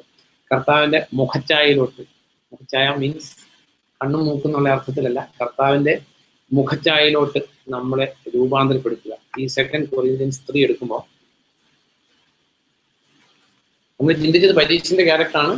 പരീക്ഷന്റെ ക്യാരക്ടർ ലൈഫിലൊന്നുമില്ല, പക്ഷെ തന്നെ ന്യായീകരിച്ചുകൊണ്ടിരിക്കും. അത് തിയററ്റിക്കൽ നോളജ് ആണ്. ബൈബിളിൽ നിന്ന് ഇറ്റ് ഈസ് റിട്ടൺ എഴുതപ്പെട്ടേക്കുന്ന കുറെ കാര്യങ്ങൾ എടുക്കും, പക്ഷെ അവന്റെ ലൈഫിൽ കർത്താവിന്റെ സാക്ഷിയാകുന്നില്ല. അതാണ് നമ്മൾ ചിന്തിക്കുന്ന പോയിന്റ്. പരീക്ഷന്റെ കാര്യം തന്നെ ചിന്തിക്കുന്നത്, അല്ല ടോപ്പിക് മാറിയതല്ല. 2 കൊറിന്ത്യൻസ് 3 അധ്യായത്തില് അതിന്റെ 17 തുടങ്ങി വായിക്കുമ്പോൾ, 16 തുടങ്ങി വായിക്കും. പക്ഷേ ഒരാൾ കർത്താവിലേക്ക് തിരിയുമ്പോൾ ആ മൂടുപടം മാറ്റപ്പെടുന്നു. അപ്പോ ഒരാൾ കർത്താവിലേക്ക് തിരിയുമ്പോൾ എന്ന് പറഞ്ഞേക്കുന്നത് നമ്മളെല്ലാം കർത്താവിലേക്ക് തിരിഞ്ഞവരാ. ആ മൂടുപടത്തിന്റെ സംഭവം അറിയാലോ പോകും. എന്താ മൂടുപടത്തിന്റെ സംഭവം എന്താണെന്നറിയാം? എന്താ സീ? അതെ, മോശയുടെ മൂടുപടം. അപ്പൊ മോശ ദൈവസാന്നിധ്യത്തിൽ ഇരുന്നപ്പോ മോശയുടെ മുഖത്ത് ദൈവത്തിന്റെ തേജസ് വന്നു. ഇറങ്ങി കഴിഞ്ഞ് സമയം കഴിയും തോറും മോശയുടെ തേജസ് എന്ത് ചെയ്തുകൊണ്ടിരുന്നു? മാഞ്ഞു പോയിക്കൊണ്ടിരുന്നു. അപ്പൊ ഇവിടെ പറയുന്നത് ആ മോശയുടെ ആ മാഞ്ഞു പോകുന്ന തേജസ് അല്ല, കർത്താവിലോട്ട് വരുമ്പോ തേജസ് എന്താ ചെയ്യണ്ടേ? കൂടിക്കൂടി വരണം. അപ്പൊ എന്നിട്ട് ഒരാൾ കർത്താവിലേക്ക് തിരിയുമ്പോൾ ആ മൂടുപടം മാറ്റപ്പെടുന്നു. കാരണം മൂടുപടത്തിന്റെ ആവശ്യമില്ല. തേജസ് മങ്ങി മറയുന്നത് കാണാതിരിക്കാൻ ആ മോശം മൂടുപടം അണിഞ്ഞെന്നാണ് ഇവിടെ എഴുതിയേക്കുന്നത്. പക്ഷെ അവിടെ അവർക്ക് നോക്കാൻ പറ്റിയില്ല. അവിടുത്തെ ടെസ്റ്റമെന്റിൽ എഴുതിയിരിക്കുന്നത് ഈ സത്യം എഴുതിയിട്ടില്ല. അപ്പൊ മോശയെ സംബന്ധിച്ച് ഒരു കാര്യം അറിയായിരുന്നു, ഈ ദൈവത്തിന്റെ സന്നിധിയിൽ നിന്ന് പോന്നു കഴിയുമ്പോൾ തേജസ് കുറഞ്ഞു പോകും. അത് ഇസ്രായേൽ മക്കൾ കാണാതിരിക്കാൻ വേണ്ടി മൂടുപടം അണിഞ്ഞെന്നാണ് ഇവിടെ കൊരിന്ത്യർ ലേഖനത്തിൽ എഴുതിയിരിക്കുന്നത്. അപ്പൊ വായിച്ചു പോകും 16 തുടങ്ങി വായിക്കുമ്പോൾ, കർത്താവാണ് ആത്മാവ്. കർത്താവിന്റെ ആത്മാവ് എവിടെയുണ്ടോ അവിടെ സ്വാതന്ത്ര്യമുണ്ട്. കർത്താവിന്റെ മഹത്വത്തെ മൂടുപടമില്ലാത്ത മുഖം കൊണ്ട് ദർശിക്കുന്ന നാം എല്ലാവരും അവന്റെ സാദൃശ്യത്തിലേക്ക്, മഹത്വത്തിൽ നിന്ന് മഹത്വത്തിലേക്ക് മാറിക്കൊണ്ടിരിക്കുന്നു. ഇത് അരൂപിയായ കർത്താവ് വഴിയാണ് സംഭവിക്കുന്നത്. God the Holy Spirit, Lord the Holy Spirit. ഇത് അരൂപിയായ കർത്താവ് എന്ന് പറഞ്ഞേക്കുന്നത് ജീസസിനെ ഉദ്ദേശിച്ചല്ല. The Lord the Holy Spirit മുഖാന്തരം സംഭവിക്കുന്ന എന്താ? ഇത് സംഭവിച്ചുകൊണ്ടിരിക്കുക. അതായത് മൂടുപടം ഇല്ലാത്ത മുഖം കൊണ്ട് ദർശിക്കുന്ന നാം എല്ലാവരും അവന്റെ സാദൃശ്യത്തിലേക്ക്, അതായത് കർത്താവിന്റെ സാക്ഷികളായിട്ട് ഡേ ബൈ ഡേ മാറിക്കൊണ്ടിരിക്കുന്നു. ഇത് അരൂപിയായിട്ടുള്ള കർത്താവ് വഴിയല്ല, ലോർഡ് ദി ഹോളി സ്പിരിറ്റ്. അപ്പൊ ദൈവത്തിന്റെ പരിശുദ്ധാത്മാവിന് കീഴടങ്ങിയ ഒരു ജീവിതമാണെങ്കിൽ ഇന്നലത്തേക്കാൾ ഇന്ന് നമുക്ക് എന്തുണ്ടായിരിക്കും? അവന്റെ സാദൃശ്യം ഉണ്ടായിരിക്കും. ഇല്ലെങ്കിൽ 25 വർഷം കഴിഞ്ഞിട്ട് ഒരു സാദൃശ്യം ഇല്ലെങ്കിൽ ഈ മാത്യു ചാപ്റ്റർ 7 കർത്താവ് പറഞ്ഞ കാര്യം ശരിക്കും ഓർത്തിരിക്കണം. കർത്താവേ കർത്താവേ എന്ന് എന്നെ വിളിക്കുന്ന ഏവനുമല്ല, അല്ലെങ്കിൽ രക്ഷിക്കപ്പെട്ടു എന്ന് പറയുന്ന ഏവനുമല്ല ഈ സാദൃശ്യത്തിലേക്ക്. അതാ പറഞ്ഞത്, സ്വർഗസ്നായ പിതാവിന്റെ ഇഷ്ടം നിറവേറ്റുന്നവരാരും ഇഷ്ടം നിറവേറ്റാത്തവരാരും അവിടെ പ്രവേശിക്കില്ല എന്ന് പറഞ്ഞാൽ ഈ സാദൃശ്യത്തിലേക്ക് രൂപാന്തരപ്പെടാത്ത ആരും അവിടെ പ്രവേശിക്കത്തില്ല. അപ്പൊ ഇവിടെ എല്ലാം എന്താ പറയുന്നത്, സത്യമായിട്ടുള്ള ടീച്ചിങ്ങിനെ വളച്ചൊടിക്കുക, കോംപ്ലിക്കേറ്റഡ് ആക്കുക, അല്ലെങ്കിൽ അതിനെ റോങ് ആയിട്ട് പഠിപ്പിക്കുക എന്നുള്ള പിശാചിന്റെ പരിപാടി. കാരണം സത്യം അറിഞ്ഞാൽ മനുഷ്യൻ സ്വാതന്ത്ര്യം പ്രാപിക്കും, രക്ഷ പ്രാപിക്കും. അപ്പൊ സത്യം അറിയിക്കാതിരിക്കുക എന്നുള്ള പിശാചിന്റെ പ്രവർത്തന പദ്ധതി. അപ്പൊ നമ്മളെ സംബന്ധിച്ച് എന്താ പറയുന്നത്, കറക്റ്റ് ആയിട്ടുള്ള ടീച്ചിങ്സ് ഇപ്പൊ നമ്മൾ പറയുന്നത് കൊണ്ട് പറയുന്ന കാര്യങ്ങളല്ല, ലോകം വല്ലാത്ത ദുരവസ്ഥയില്ല. കാരണം എന്തിനെ കുറിച്ചുള്ള ഒരു പ്രവചനം തന്നെ, അതായത് ഡെമോണിക് ഡോക്ട്രിൻസ് വരുന്ന, അല്ലെ, 1 Corinthians 1 Timothy 4 ഡെമോണിക് ഡോക്ട്രിൻസ് വരുന്നു. അപ്പൊ ഇന്ന് മനുഷ്യനെ സംബന്ധിച്ച് വല്ലാത്തൊരു രക്ഷിക്കപ്പെട്ടവരും പെടാത്തവരും എല്ലാം വല്ലാത്ത കൺഫ്യൂഷൻ, ഏതാ ശരി ഏതാ തെറ്റെന്ന് അറിയില്ല. അവിടെ ആത്മവിവശത, ഇവിടെ ആത്മാവിന്റെ പ്രവർത്തനം, അവിടെ കുറച്ച് പേര് ബോധം കെട്ടു വീഴും, ഇവിടെ തലയെ കൈവച്ച് മറിച്ച് അടിക്കും. ഇതെല്ലാമാണ് പരിശുദ്ധാത്മാവിന്റെ പ്രവർത്തനം. പക്ഷെ കർത്താവ് പറഞ്ഞു, എന്താണെങ്കിലും സൂപ്പർ ബോസ് പറഞ്ഞതിനേക്കാൾ ഗ്രേറ്റ് ആയിട്ട് ആർക്കും ഒന്നും പറയാനില്ല. പരിശുദ്ധാത്മാവ് വന്നു കഴിയുമ്പോൾ നിങ്ങൾ എൻ്റെ സാദൃശ്യത്തിലോട്ട് രൂപാന്തരപ്പെടും എന്നുള്ളത് കർത്താവായ യേശു ക്രിസ്തുവിന്റെ മാറ്റമില്ലാത്ത വചനമായിരിക്കാൻ ബാക്കി എന്തുകൊണ്ടാകട്ടെ. പക്ഷെ ഈ കണ്ടീഷൻ ഫുൾഫിൽ ചെയ്യുന്നില്ലെങ്കിൽ അവിടെ പരിശുദ്ധാത്മാവില്ല. അപ്പൊ ഇവിടെ നമ്മൾ കണ്ടു, അവന്റെ സാദൃശ്യത്തിലേക്ക് നമ്മൾ രൂപാന്തരപ്പെടുത്തുക എന്നുള്ളതാണ് ദൈവത്തിന്റെ പരിശുദ്ധാത്മാവിന്റെ പ്രൈമറി മിനിസ്ട്രി. അപ്പൊ ഇവിടെ ഈ ഒരു കാര്യം കൂടെ നമ്മളൊന്ന് ചിന്തിക്കുന്ന നല്ലതാണ്. 17ാം സെന്റൻസ്, കർത്താവാണ് ആത്മാവ്, അല്ലെങ്കിൽ ആത്മാവ് കർത്താവാണെന്ന വാക്കിന്റെ അർത്ഥം, അല്ലെങ്കിൽ ഹോളി സ്പിരിറ്റ് ഈസ് ലോർഡ്. കർത്താവാണ് ആത്മാവ്, കർത്താവിന്റെ ആത്മാവ് എവിടെയുണ്ടോ അവിടെ സ്വാതന്ത്ര്യമുണ്ട്. അപ്പോ കർത്താവിന്റെ ആത്മാവ് എവിടെയുണ്ട് അവിടെ സ്വാതന്ത്ര്യം ഉണ്ടെന്ന് പറഞ്ഞാൽ അതിന്റെ അർത്ഥം എന്താ? അതിനേക്കാൾ വളരെ റോങ് ആയിട്ട് എന്താ പറയുന്നത്, പ്രസംഗിക്കപ്പെടുകയും പഠിപ്പിക്കപ്പെടുകയും ചെയ്യുന്നതായതുകൊണ്ട് ചിന്തിക്കേണ്ടത് ആവശ്യമായിട്ടിരിക്കുന്നത്. കാരണം സ്വാതന്ത്ര്യം എന്ന് പറഞ്ഞാൽ എന്താ? പൊതുവെ ഇന്നത്തെ പരിശുദ്ധാത്മാവിന്റെ സ്വാതന്ത്ര്യം എന്ന് പറഞ്ഞാൽ എന്താ പൊതുവെ നമ്മൾ കാണുന്നത്? അതായത് ലോലെസ്നെസ്, അല്ലെങ്കിൽ ഒരു ക്രമം ഇല്ലാതെ എന്തൊക്കെ അനുഷ്ഠാനങ്ങളുണ്ടോ അതിനെയൊക്കെയാണ് ഇന്ന് ആരാധനാ സ്വാതന്ത്ര്യം എന്ന് വിളിക്കുന്നത്. വേറെ പരിശുദ്ധാത്മാവ് പഠിപ്പിച്ചേക്കുന്നത്, പരിശുദ്ധാത്മാവ് വന്നു കഴിഞ്ഞാൽ ഇപ്പൊ നമുക്കറിയാം, ഇസ്രായേൽക്കാര് ഈജിപ്തിൽ നിന്ന് പോകുന്ന അവരെഴുതിയേക്കുന്നത് എങ്ങനെ തന്നെ എഴുതിയേക്കുന്നത്? സംഖ്യ പുസ്തകത്തിൽ അവര് ഗണമായിട്ട് പുറത്തേക്ക് ഗമിച്ചു. ശ്രദ്ധിച്ചിട്ടുണ്ട്? മീൻസ് ഇൻ ഓർഡർലി വേ. കാരണം 6 ലക്ഷം പുരുഷന്മാർ തന്നെയുണ്ട്, എല്ലാം കൂടി ഒരു പള്ളിപ്പെരുന്നാളിന് പോകുന്ന പോലെ പോവല്ലേ? It's A discipline. ഗണമായിട്ട് ഇത്ര അല്ലെങ്കിൽ ഇത്ര പേരുള്ള റോ, അങ്ങനെയാണ് അവർ പുറത്തേക്ക് വന്നത്. അപ്പൊ ഇവിടെ പരിശുദ്ധാത്മാവ് എവിടെയുണ്ടോ അവിടെ എന്തുണ്ടെന്നാ? സ്വാതന്ത്ര്യം. അപ്പൊ എന്താ ഉദ്ദേശിക്കുന്നത്? പോകും സ്വാതന്ത്ര്യം ഉണ്ടെന്ന് പറഞ്ഞാൽ പൊതുവെ അങ്ങനെയാ പറയുന്നത്. അവിടെ എന്താ ആരാധന സ്വാതന്ത്ര്യം ഇല്ല, ഒന്ന് സ്വാതന്ത്ര്യത്തോടു കൂടി ഒന്ന് ഹല്ലേലൂയ പറയാനുള്ള ഫ്രീഡം ഇല്ല, ഒന്ന് സ്തോത്രം എന്ന് പറയാനുള്ള ഫ്രീഡം ഇല്ല. ഇതൊക്കെ കേൾക്കുന്ന കാര്യങ്ങൾ. അപ്പൊ ഞാൻ കേട്ടിട്ടില്ലേ ലിസി? അവിടെ ഒന്ന് ഫ്രീ ആയിട്ട് ഹല്ലേലൂയ പറയാനുള്ള സ്വാതന്ത്ര്യം ഇല്ല. ഇങ്ങനെയൊക്കെ പൊതുവെ പറഞ്ഞു കേൾക്കുന്നത്. അപ്പോൾ ഈ പരിശുദ്ധാത്മാവ് എവിടെയുണ്ടോ അവിടെ സ്വാതന്ത്ര്യം ഉണ്ടെന്ന് പറഞ്ഞാൽ എന്താ ഉദ്ദേശിക്കുന്നത്?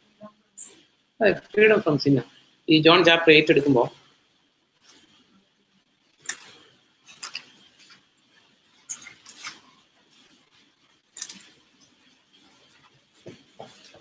അതിന് 34 വായിക്കും.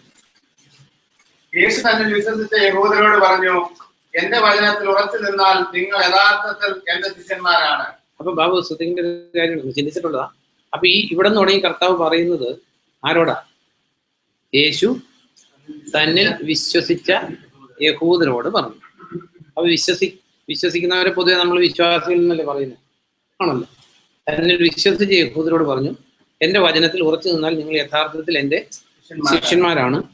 നിങ്ങൾ സത്യം അറിയും, സത്യം നിങ്ങളെ സ്വതന്ത്രരാക്കും. അവർ മറുപടി പറഞ്ഞു, ഞങ്ങൾ. അപ്പൊ കർത്താവ് പറഞ്ഞൊരു കാര്യം നമ്മൾ ശ്രദ്ധിക്കണം. നിങ്ങൾ സത്യം അറിയും, സത്യം നിങ്ങളെ സ്വതന്ത്രരാക്കും. അപ്പൊ അവിടെ നമ്മൾ 2 കൊറിന്ത്യൻസ് 3 കണ്ടു, ദൈവത്തിന്റെ പരിശുദ്ധാത്മാവ് എവിടെയുണ്ടോ അവിടെ എന്തുണ്ട്? സ്വാതന്ത്ര്യമുണ്ട്. ഇവിടെ പറഞ്ഞു സത്യം അറിയുന്നിടത്ത് സ്വാതന്ത്ര്യമുണ്ട്. അപ്പൊ അവർക്കൊരു സംശയമായി. വായിച്ചു പോകും. അവർ മറുപടി പറഞ്ഞു, ഞങ്ങൾ അബ്രഹാമിന്റെ സന്തതികളാണ്, ഞങ്ങൾ ഒരിക്കലും ആർക്കും അടിമകളായിരുന്നിട്ടില്ല.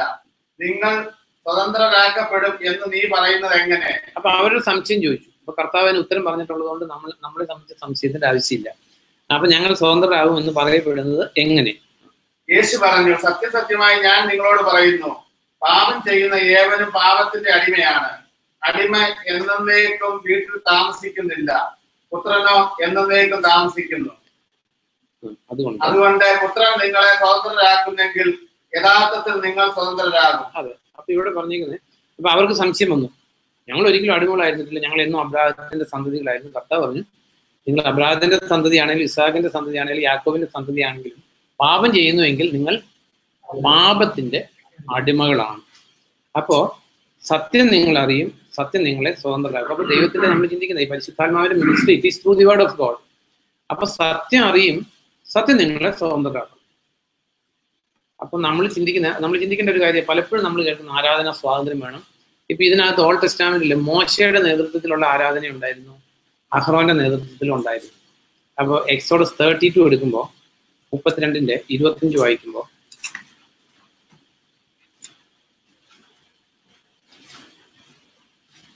30-25 അഹ്റോൻ അവരെ കെട്ടഴിച്ചു വിടുകയാൽ ശത്രുക്കളുടെ മുന്നിൽ പരിഹാസ്യരാകുമാർ ജനം നിയന്ത്രണം വിട്ടുപോയി എന്ന് കണ്ട മോശ പാളയത്തിന്റെ വാതിൽക്കൽ നിന്നിട്ട് പറഞ്ഞു, കർത്താവിന്റെ വട്ടത്തുള്ളവർ എന്റെ അടുത്ത് വരട്ടെ. അപ്പൊ അതിൽ നമ്മൾ അറിയേണ്ട ഒരു കാര്യം, മോശയുടെ നേതൃത്വത്തിലുള്ള വർഷിപ്പും ഉണ്ട്, ആരാധനയുണ്ട്, അല്ലെങ്കിൽ അഹ്റോന്റെ നേതൃത്വത്തിലുണ്ട്. രണ്ടും നമ്മൾ വ്യത്യാസം എന്താ? മോശ ഒരു കാര്യം കണ്ടു, അഹ്റോൻ എങ്ങനെയാ ചെയ്തേ? അവരെ അല്ല, കെട്ടഴിച്ചു. അതാണ് മനുഷ്യന് ബേസിക്കലി വേണ്ടത്. എല്ലാ മനുഷ്യന്റെ കെട്ട് ആർക്കും ഇഷ്ടമല്ല, വേലിക്കെട്ടുകൾ ഇഷ്ടമല്ല. ഈ ദൈവത്തിന്റെ വചനം എന്ന് പറയുന്നത് വേലിക്കെട്ടുകളാ, ബ്രിഡില, വലിയ സ്റ്റോപ്പുകളാ, അങ്ങോട്ടും ഇങ്ങോട്ടും പോകരുതെന്നുള്ള നോയും ശരിയും തെറ്റും പോകുന്ന മാർഗമാണ് കർത്താവിന്റെ വചനം എന്ന് പറയുന്നത്.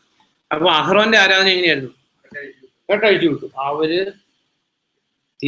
തിന്നാനും കുടിക്കാനും കൂത്താടാനും തുടങ്ങി. അപ്പോൾ ഇന്നത്തെ കോണ്ടംപററി കൾച്ചറിൽ നമ്മൾ ആരാധനാ സ്വാതന്ത്ര്യം എന്ന് പറയുന്നത് അഹ്റോൻ സ്റ്റൈൽ ഓഫ് വർഷിപ്പാണ്. ആരാധനാ സ്വാതന്ത്ര്യം എന്തും ചെയ്യാം, എടുത്ത് ചാടാൻ, ഡാൻസ് കളിക്കാം. പക്ഷേ 1 Corinthians 14 അധ്യായത്തിൽ പൗലോസ് പറഞ്ഞു, എല്ലാം ശരിയാണ്, പക്ഷെ എല്ലാ കാര്യങ്ങളും മാന്യമായിട്ടും ക്രമമായിട്ടും ചെയ്യണം. Everything in a decent way, orderly way എന്നാണ് ചെയ്യുന്നത്. അപ്പൊ ഇത് ഈ അഹ്റോൻ ഇങ്ങനെ കെട്ടഴിച്ച് വിട്ടേക്കുന്നത് കണ്ട വഴി മോശ എന്ത് ചെയ്തു? സ്റ്റോപ്പ് ചെയ്തു തന്നെ. അപ്പൊ ഇന്നും ഇവിടെ മോശയുടെ സ്പിരിറ്റും ഉണ്ട്, അഹ്റോന്റെ സ്പിരിറ്റും ഉണ്ട്. അപ്പോൾ ഈ കെട്ടഴിച്ച് വിട്ടേക്കുന്നതിനെ, കയറൂരി വിട്ടേക്കുന്നതിന് പ്രൊപ്പഗേറ്റ് ചെയ്യുന്ന സുവിശേഷ പ്രസംഗങ്ങളുണ്ട്, പ്രസ്ഥാനങ്ങളുണ്ട്. എന്നാൽ എൻ്റെ കർത്താവിൻ്റെ നാമത്തിന് മാന്യതയില്ലാത്തതൊന്നും ചെയ്യരുതെന്ന്, അല്ലെങ്കിൽ ആ ദൈവത്തിൻ്റെ പരിശുദ്ധാത്മാവിനാൽ നയിക്കപ്പെട്ട് മാന്യമായിട്ടും ഡീസൻ്റായിട്ടും പോകണമെന്ന് ആഗ്രഹിക്കുന്ന കൂട്ടങ്ങളുണ്ട്. അപ്പൊ നമുക്ക് തമ്പ്രൂളായിട്ട് മനസ്സിലാക്കാവുന്ന കാര്യമാണ്, at sight, at the on സൈറ്റിൽ തന്നെ, അല്ലെ ആദ്യ കാഴ്ചയിൽ തന്നെ നമുക്കിത് അരോചകാന്ന് തോന്നിയാൽ അവിടെ ദൈവത്തിന്റെ പരിശുദ്ധാത്മാവില്ല. കാരണം നമ്മൾ ഫസ്റ്റ് ജോണിൽ വായിക്കുന്നുണ്ട്, ദൈവത്തിന്റെ ആത്മാവ്, അവന്റെ അഭിഷേകം നിങ്ങളിൽ ഉണ്ട് എങ്കിൽ ആരും നിങ്ങളെ പഠിപ്പിക്കേണ്ട ആവശ്യമില്ല. കാണുമ്പോഴേ മനസ്സിലാവും ഇതിനകത്ത് ദൈവത്തിന്റെ പരിശുദ്ധാത്മാവാണോ അല്ലാത്ത ആത്മാവാണോ.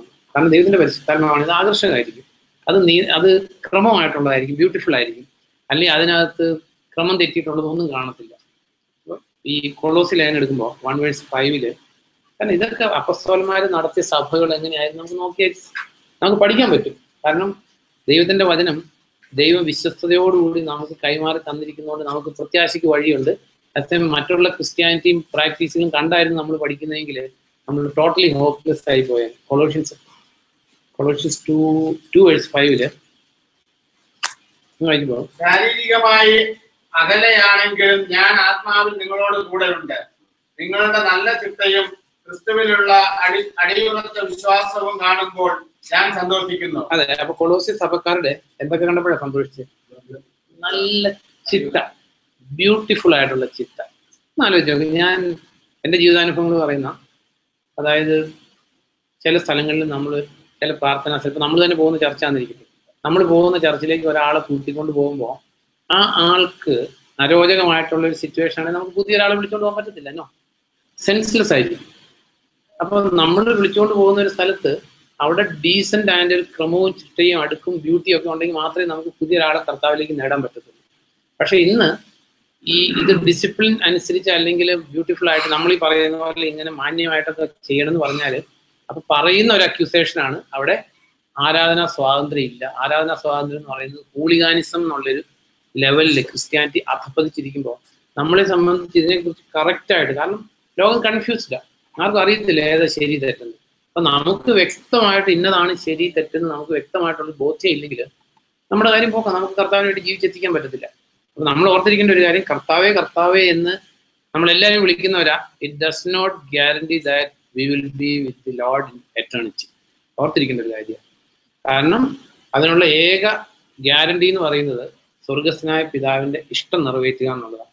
സ്വർഗസ്നായ പിതാവിന്റെ ഇഷ്ടം എന്ന് പറയുന്നത് ദൈവത്തിന്റെ പരിശുദ്ധാത്മാവിനെ നൽകിക്കൊണ്ട്, ദൈവത്തിന്റെ പരിശുദ്ധാത്മാവിന്റെ ഇഷ്ടം എന്ന് പറയുന്നത് ക്രിസ്തുവിന്റെ സാക്ഷികളാകുക. ക്രിസ്തുവിന്റെ സാക്ഷികളാകുക എന്ന് പറഞ്ഞാൽ, ഞാൻ ആ മഹാത്മാഗാന്ധിയുടെ എക്സാമ്പിൾ പറഞ്ഞത്, അവർ ഖദർ ധരിച്ചേക്കുന്നത് മഹാത്മാഗാന്ധിയുടെ ആ ടീച്ചിങ്ങിന്റെ സാക്ഷികളാണ്. സെയിം വേ നമ്മൾ കർത്താവിന്റെ ടീച്ചിങ്സ് ഉണ്ട്. കർത്താവിന്റെ ടീച്ചിങ്സിൽ നമുക്ക് കർത്താവ് പറഞ്ഞു, സമ്പത്തിന്റെ സമൃദ്ധിയിലല്ല ഒരു മനുഷ്യന്റെ ജീവിതം ഉൾക്കൊണ്ടിരിക്കുന്നത്. അപ്പം നമ്മൾ ഇന്ന് ജീവിതത്തിൽ ഏറ്റവും വലിയ കാര്യം പൈസ ഉണ്ടാക്കുന്നതാണ്. അല്ലെങ്കിൽ ഒരാൾക്ക് പൈസ കൂടുതൽ കിട്ടി, അല്ലെങ്കിൽ ശമ്പളം കൂടുതലുണ്ടായി, ഇതിൻ്റെയൊക്കെ കാര്യത്തിൽ നമുക്ക് ഇത്തിരി എന്താ പറയുന്നത്, ഇത്തിരിയോടെ മനുഷ്യൻ പൊതുവെ അങ്ങനെയാണല്ലോ പറയുന്നത്. ദൈവം അനുഗ്രഹിച്ചെന്ന് പറഞ്ഞാൽ എന്താ? ദൈവം അനുഗ്രഹിച്ചെന്ന് പറഞ്ഞാൽ എനിക്ക് കഴിഞ്ഞ ദിവസം തന്നെ പലരും പറഞ്ഞ ചില സാക്ഷ്യങ്ങൾ ഞാൻ ഓർക്കുന്നതാണ്. അതായത് ദൈവം അതിഭയങ്കരമായിട്ട് അനുഗ്രഹിച്ചു, ഒരേയിടത്തും ലജ്ജിക്കാൻ ദൈവം ഇടയാക്കിയില്ല, എല്ലാവരുടെയും മുമ്പിൽ വെച്ച് ദൈവം മാനിച്ചു. നമുക്ക് ഇസ്രായേൽക്കാരുടെ ലൈഫ് എടുത്തു നോക്കും. ഇസ്രായേൽക്കാർ പാമ്പ് കടിച്ചപ്പോൾ അത്ഭുതകരമായിട്ട് രോഗശാന്തി കിട്ടി. അവർക്ക് എല്ലാ ദിവസവും സ്വർഗത്തിൽ നിന്ന് അത്ഭുതകരമായിട്ട് മഞ്ഞ ഉണ്ടായിരുന്നു. അവരുടെ ചെരുപ്പ് തേഞ്ഞില്ല, അവരുടെ വസ്ത്രം കീറിയില്ല, പക്ഷേ നിത്യത നഷ്ടപ്പെടുകയും ചെയ്തു. അപ്പം നാലോക്ക് എത്ര ഫൂളിഷായിട്ട് ക്രിസ്തീയ ഗോളം പോയിക്കൊണ്ടിരിക്കുന്നത്. ദൈവം എന്നെ മാനിച്ചു, ഉയർത്തി, ആരുടെ മുമ്പിൽ ലജ്ജിക്കാൻ ഇടയാക്കിയില്ല, ഇതൊക്കെ ശരി. ഇതെല്ലാം കഴിഞ്ഞ് മരിച്ച് നരകത്തിൽ പോകും. അതായത് കർത്താവിന്റെ സാദൃശ്യത്തിലോട് നമ്മൾ വളർച്ച പ്രാപിച്ചിരിക്കുന്നത്. അപ്പൊ കർത്താവ് പറഞ്ഞു, മനുഷ്യന്റെ ലൈഫിന്റെ ഐശ്വര്യം നിലകൊള്ളുന്നത് സമ്പത്തിന്റെ ആധിക്യത്തിലല്ല. ഞാൻ ക്രിസ്തു ചോദിക്കുക, അത് ഏത് സാഹചര്യത്തിലാണ് കർത്താവ് പറഞ്ഞപ്പോൾ? കോണ്ടെക്സ്റ്റ്. കാരണം കോണ്ടെക്സ്റ്റിന് പ്രസക്തിയുണ്ട്. ജനറലി ഓൾസോ കർത്താവിന്റെ ടീച്ചിങ് എല്ലായിടത്തും പ്രസക്തമായിരിക്കും. അറ്റ് ദി സെയിം ടൈം കോണ്ടെക്സ്റ്റിന് പ്രസക്തിയില്ല. ഏത് കോണ്ടെക്സ്റ്റിലാണ് കർത്താവ് പറഞ്ഞത്? ആണല്ലോ നിക്കാദേമസ് എന്താ ഷെറിൻ അല്ല, ഷെറിനല്ല, സിനി. നമുക്ക് ആ ഒരു കൊച്ചു പുസ്തകമുള്ളൂ. ഇനി ഇതിന് ന്യൂ ടെസ്റ്റമെന്റ് തിരിച്ചറിഞ്ഞ് ഇത്രയേ ഉള്ളൂ അല്ലേ? അപ്പൊ ഇതിനകത്തുള്ള കാര്യങ്ങൾ നമുക്ക് ആക്യുറേറ്റ് ആയിട്ട് അറിയില്ലെങ്കിൽ അപ്പൊ ഇന്നുള്ള സകല ദുരുപദേശത്തിൽ നമ്മളും ചെന്നുപെടും. എന്താ എന്ന് പറഞ്ഞു? അല്ലല്ലല്ല, അതായത് വീട്ടു സ്വത്ത്, അതായത് വീട്ടിലെ ഷെയർ, കുടുംബ സ്വത്തിന്റെ ഷെയർ എനിക്ക് വേണം. അതിനൊരു മീഡിയേറ്റർഷിപ്പ് ആവശ്യമാണ്. അപ്പൊ ആലോചിച്ച് നോക്ക്, നമ്മളെല്ലാം നമ്മുടെ ഒരു കൾച്ചർ അനുസരിച്ച് നമുക്കെല്ലാം പലർക്കും കുടുംബ സ്വത്തും അത് പങ്കിടിയിലും ഡിവിഷനും ഒക്കെ ഉള്ളവരാണ്. അപ്പൊ ഈ കുടുംബ സ്വത്ത് അതിന്റെ എനിക്ക് പ്രോപ്പർ ഷെയർ കിട്ടിയില്ല, അല്ലെങ്കിൽ എനിക്ക് ഇത്തിരിയോടെ കിട്ടണം, അല്ലെങ്കിൽ എൻ്റെ ആ ഷെയറൊക്കെയാണ് തലയിൽ കിടന്ന് കളിക്കുന്ന ആൾക്കാരെല്ലാം, അവരെല്ലാം ആരാ? കർത്താവിന്റെ സ്റ്റാൻഡേർഡിൽ. എന്താ വെള്ളം വെച്ചൊക്കെ ഒഴിവാടെന്നുള്ളതല്ല, കർത്താവ് അവരെ വിളിച്ചു. Luke chapter 12. കാരണം കർത്താവിന്റെ സാക്ഷികളാകണമെന്ന് നമ്മൾ ഒരു ടിപ്പിക്കൽ കേസ് എടുത്തെന്നുള്ളൂ. ഒത്തിരി കാര്യങ്ങളുണ്ട്. കാരണം നമ്പർ 1 ഇതാണ്. ഒന്ന് വായിച്ച് ബാബു, പെട്ടെന്ന് വായിക്കോ. 12:13 തുടങ്ങി. ജനക്കൂട്ടത്തിൽ നിന്ന് ഒരാൾ അവനോട് പറഞ്ഞു, ഗുരു, എനിക്കുള്ള അവകാശം ഭാഗിച്ചു തരാൻ എന്റെ സഹോദരനോട് കൽപ്പിക്കുക. അവൻ അയാളോട് ഇവന്റെ പ്രശ്നം എന്താ? പ്രസംഗം കേട്ടോണ്ടിരിക്കുക, പ്രാർത്ഥനയ്ക്ക് പോയിക്കൊണ്ടിരിക്കുക, കൂട്ടായ്മയുണ്ട്, കർത്താവെ എന്ന് വിളിക്കുന്നുണ്ട്, ഉപവാസ പ്രാർത്ഥനയുണ്ട്, ബൈബിൾ സ്റ്റഡി ഉണ്ട്, ലോർഡ് സപ്പർ ഒക്കെ ഉണ്ട്. പക്ഷെ ഹൃദയത്തിൽ കിടക്കുന്ന ഒരു ഡിസയർ എന്താ? വീതം കിട്ടിയത് ശരിയായിട്ടില്ല, കുറച്ചുകൂടെ വീതം കിട്ടാനുണ്ട്. ഞാൻ വായിച്ചു. അവൻ അയാളോട് ചോദിച്ചു, മനുഷ്യ, ആരാണ് എന്നെ നിങ്ങളുടെ ന്യായാധിപനോ സ്വത്ത് ഭാവിച്ചു തരുന്നവനുമായി നിയമിച്ചത്? അവൻ അവരോട് പറഞ്ഞു, ശ്രദ്ധിക്കുക, എല്ലാ അത്യാഗ്രഹങ്ങളിൽ നിന്നും വിട്ടു നിൽക്കുക. കാരണം സമ്പത്തുകളുടെ സമൃദ്ധിയിലല്ല ഒരു മനുഷ്യന്റെ ജീവൻ നിലനിൽക്കുന്നത്. ആലോചിച്ച് നോക്ക്, ഇത് കർത്താവ് പറഞ്ഞതാ. കർത്താവിന്റെ സാക്ഷിയാണെങ്കിൽ തലേന്ന് സമ്പത്തിനോടുള്ള ആഗ്രഹം ഇറക്കിയേ പറ്റൂ. There is no other way. അപ്പൊ ഇവിടെ പറഞ്ഞേക്കുവാണ്. അല്ലാതെ അത്യാഗ്രഹം എന്ന് പറഞ്ഞേക്കുന്നത് ബൈബിളിൽ ഒത്തിരി അത്യാഗ്രഹം ഉണ്ട്. പക്ഷെ ഇവിടെ ഇവിടെ മാത്രമേ കർത്താവ് അത്യാഗ്രഹം എന്നുള്ള വേർഡ് ഉപയോഗിച്ചിട്ടുള്ളൂ. As far as I know. അപ്പൊ കർത്താവ് അത്യാഗ്രഹം എന്ന് പറഞ്ഞത് ഇറ്റ് ഈസ് റിലേറ്റഡ് ടു കുടുംബസ്വത്തുമായിട്ടുള്ള ബന്ധത്തിലാണ്, അല്ലെങ്കിൽ പേരന്റൽ പ്രോപ്പർട്ടി ആയിട്ടുള്ള ബന്ധത്തിലാണ്, അല്ലെങ്കിൽ കിട്ടേണ്ട അവകാശം കിട്ടിയില്ല എന്നുള്ളതുമായിട്ടുള്ള ബന്ധത്തിലാണ് കർത്താവ് അത്യാഗ്രഹം എന്ന് പറഞ്ഞു. ഇതിനോട് കൂടെ എഫേഷ്യൻസ് 5 എടുക്കുമ്പോൾ, കാരണം അത്യാഗ്രഹം എന്ന് പറയുന്നത് നമ്മളൊരു വൈഡ് സ്പ്രെഡ് ആയിട്ട് അല്ലെങ്കിൽ ഒരു കറക്റ്റ് ഡെഫിനിഷൻ ഇല്ലാതെ അത്യാഗ്രഹത്തെ കണ്ടിട്ട് കാര്യമില്ല. 5ാം അധ്യായത്തിൽ അതിന്റെ 5 തുടങ്ങി വായിച്ചപ്പോൾ, ഇക്കാര്യം നന്നായി അറിയുക. അപ്പോ ഇത് പരിശുദ്ധാത്മാവ് ഒരു കാര്യം പറയാണ്. ഈ കാര്യം എങ്ങനെ അറിയണം? ഇതൊന്ന് നിങ്ങളുടെ കൺസിഡറേഷൻ വന്നാൽ നല്ലതാണെന്നല്ല, ഈ കാര്യം നന്നായി അറിയുക. അഭിഹിത വേഷക്കാരനോ അശുദ്ധനോ അത്യാഗ്രഹിക്കോ. ഇപ്പൊ നമ്മളിവിടെ കർത്താവ് അത്യാഗ്രഹം എന്ന് വിളിച്ചത് അതെന്താണല്ലോ അത്യാഗ്രഹത്തിന്റെ ലിസ്റ്റിലുണ്ട്, വേറെ ഒത്തിരി ഉണ്ട്. അപ്പൊ അത്യാഗ്രഹിക്കോ, അതായത് വിഗ്രഹാരാധകനോ, ക്രിസ്തുവിന്റെയും ദൈവത്തിന്റെയും രാജ്യത്തിൽ ഒരു അവകാശവുമില്ല. ഉള്ള വാക്കുകൾ കൊണ്ട് ആരും നിങ്ങളെ വഞ്ചിക്കാതിരിക്കട്ടെ. ഉള്ള വാക്കുകൾ കൊണ്ട് ആരും നിങ്ങളെ വഞ്ചിക്കാതിരിക്കട്ടെ. രക്ഷിക്കപ്പെട്ടു, സ്നാനപ്പെട്ടു, കത്തോലിക്ക സഭയിൽ നിന്ന് പെന്തിക്കോസിൽ പോയി, പെന്തിക്കോസിൽ നിന്ന് മർത്തമായി പോയി, മർത്തമയിൽ നിന്ന് അങ്ങോട്ടും ഇങ്ങോട്ടൊക്കെ ചാടിയ സ്വർഗത്തിൽ പോകുന്നൊക്കെ പറഞ്ഞ് ആരും നിങ്ങളെ വഞ്ചിക്കാതിരിക്കട്ടെ. അത്യാഗ്രഹിക്ക് കർത്താവ് പറഞ്ഞ അത്യാഗ്രഹം പ്രോപ്പർട്ടി ആയിട്ട് റിലേറ്റഡ്, പേരന്റൽ പ്രോപ്പർട്ടി ആയിട്ട് റിലേറ്റഡ്, കുടുംബസ്വത്തുമായിട്ടുള്ള റിലേഷനിൽ എനിക്ക് ഇനിയും അവിടെ കണ്ണു വെച്ചുകൊണ്ടിരിക്കുന്ന ആരും കർത്താവെ കർത്താവെ എന്നെ വിളിക്കുന്ന ആരും കർത്താവിൻ്റെ അടുത്ത് എല്ലാം ഞാൻ നിന്നെ അറിയില്ല എന്നുള്ള ലിസ്റ്റിലുള്ള ആളാണ്. നമുക്ക് ദ്രവ്യാഗ്രഹത്തിൽ നിന്ന് വിമുക്തമാകാതെ, ഹൃദയം വിമുക്തമാകാതെ it is impossible to enter the kingdom of God. കർത്താവെ കർത്താവെ എന്ന് വിളിക്കുന്ന ആളാ, ലോകത്തിന്റെ സ്റ്റാൻഡിൽ രക്ഷിക്കപ്പെട്ട ആളാ, ഇന്ന് രക്ഷിക്കപ്പെട്ട ആളുമാണ്. ബട്ട് ടുഡേ, ഇന്നലെ രക്ഷിക്കപ്പെട്ടു, ഇന്ന് രക്ഷിക്കപ്പെട്ടുകൊണ്ടിരിക്കുന്നു, നാളെ രക്ഷിക്കപ്പെടും. ഇത് മൂന്നും സാൽവേഷന്റെ 3 ഡിഫറെന്റ് ടെൻഡൻസികളാണ്. അപ്പൊ കർത്താവ് ഒന്നോടെ ഓർത്തിരിക്കേണ്ട ഒരു കാര്യം, അതായത് കർത്താവ് അത്യാഗ്രഹി എന്ന് വിളിച്ചു, വേറെ ഒത്തിരി സ്ഥലങ്ങളൊക്കെ അത്യാഗ്രഹം ഉണ്ടെങ്കിലും കർത്താവ് അത്യാഗ്രഹി എന്ന് വിളിച്ചത് കുടുംബസ്വത്തുമായിട്ടുള്ള റിലേഷനിലാണ്. കുടുംബസ്വത്തിനെ കുറിച്ച് ചിന്തിച്ച്, കുടുംബസ്വത്ത് ചേട്ടൻ കൂടുതലെടുത്തു, അനിയൻ കൂടുതലെടുത്തു, പെങ്ങൾക്ക് കൂടുതൽ പോയി, ആ റോഡ് കണക്ഷനുള്ള ഷെയർ എനിക്ക് കിട്ടിയില്ല, ഇത് കർത്താവെ കർത്താവെ എന്ന് വിളിക്കുന്നവനാണ് ഇത് പറയുന്നതെങ്കിൽ ഒരു കാര്യം ഉറപ്പ്, ഈസ് ഗോയിങ് ടു ഡു. നശിക്കാനിരിക്കുന്ന വിശ്വാസികൾ ഒരിക്കലും കർത്താവിൻ്റെ അടുത്ത് ഇല്ല. ഉള്ള വാക്കുകൾ കൊണ്ട് വഞ്ചിക്കപ്പെടരുത്. അതുപോലെ ഒരു കാര്യം കൊണ്ട് ഞാൻ ഈ അടുത്തിടെ ശ്രദ്ധിക്കാനിടയായ ഒരു കാര്യം, ഈ ജോൺ ചാപ്റ്റർ 12 സമ്പത്തുമായിട്ടുള്ള ബന്ധത്തിലാണ്. കാരണം ഇത് ഞാൻ പറഞ്ഞില്ലേ, ഈ ദൈവിക കാര്യങ്ങൾ മാത്രം നമ്മൾ ഈ ആക്സിലൊരു സ്ഥലത്ത് എഴുതിയിരിക്കുന്ന പോലെ ആരെത്ര വ്യാഖ്യാനിച്ചാലും ഇത് ദൈവത്തിന്റെ പരിശുദ്ധാത്മാവ് ഒന്ന് ഹൃദയം തുറന്നില്ലെങ്കിൽ എങ്ങനെയൊക്കെ പോയാലും കയറും തന്നെ വിചാരിച്ചേ പോകത്തുള്ളൂ. അങ്ങനെ തന്നെ പോകും, അങ്ങനെ തന്നെ മനുഷ്യൻ നശിക്കുകയും ചെയ്യും. അപ്പൊ ദൈവം ഒന്ന് ഹൃദയം തുറന്നില്ലെങ്കിൽ ഒരു രക്ഷയില്ല. ജോൺ ചാപ്റ്റർ 12 ഞാൻ ചിന്തിച്ചത് എനിക്ക് വളരെ ഇൻട്രസ്റ്റിംഗ് ആയിട്ട് തോന്നി. അവർ വായിച്ചു സ്റ്റോപ്പ് ചെയ്യാം, ബാബു വായിച്ചു, ആദ്യം തുടങ്ങി വായിച്ചു, എന്നാലും അതിന്റെ കോണ്ടെക്സ്റ്റ് കിട്ടാൻ വേണ്ടി.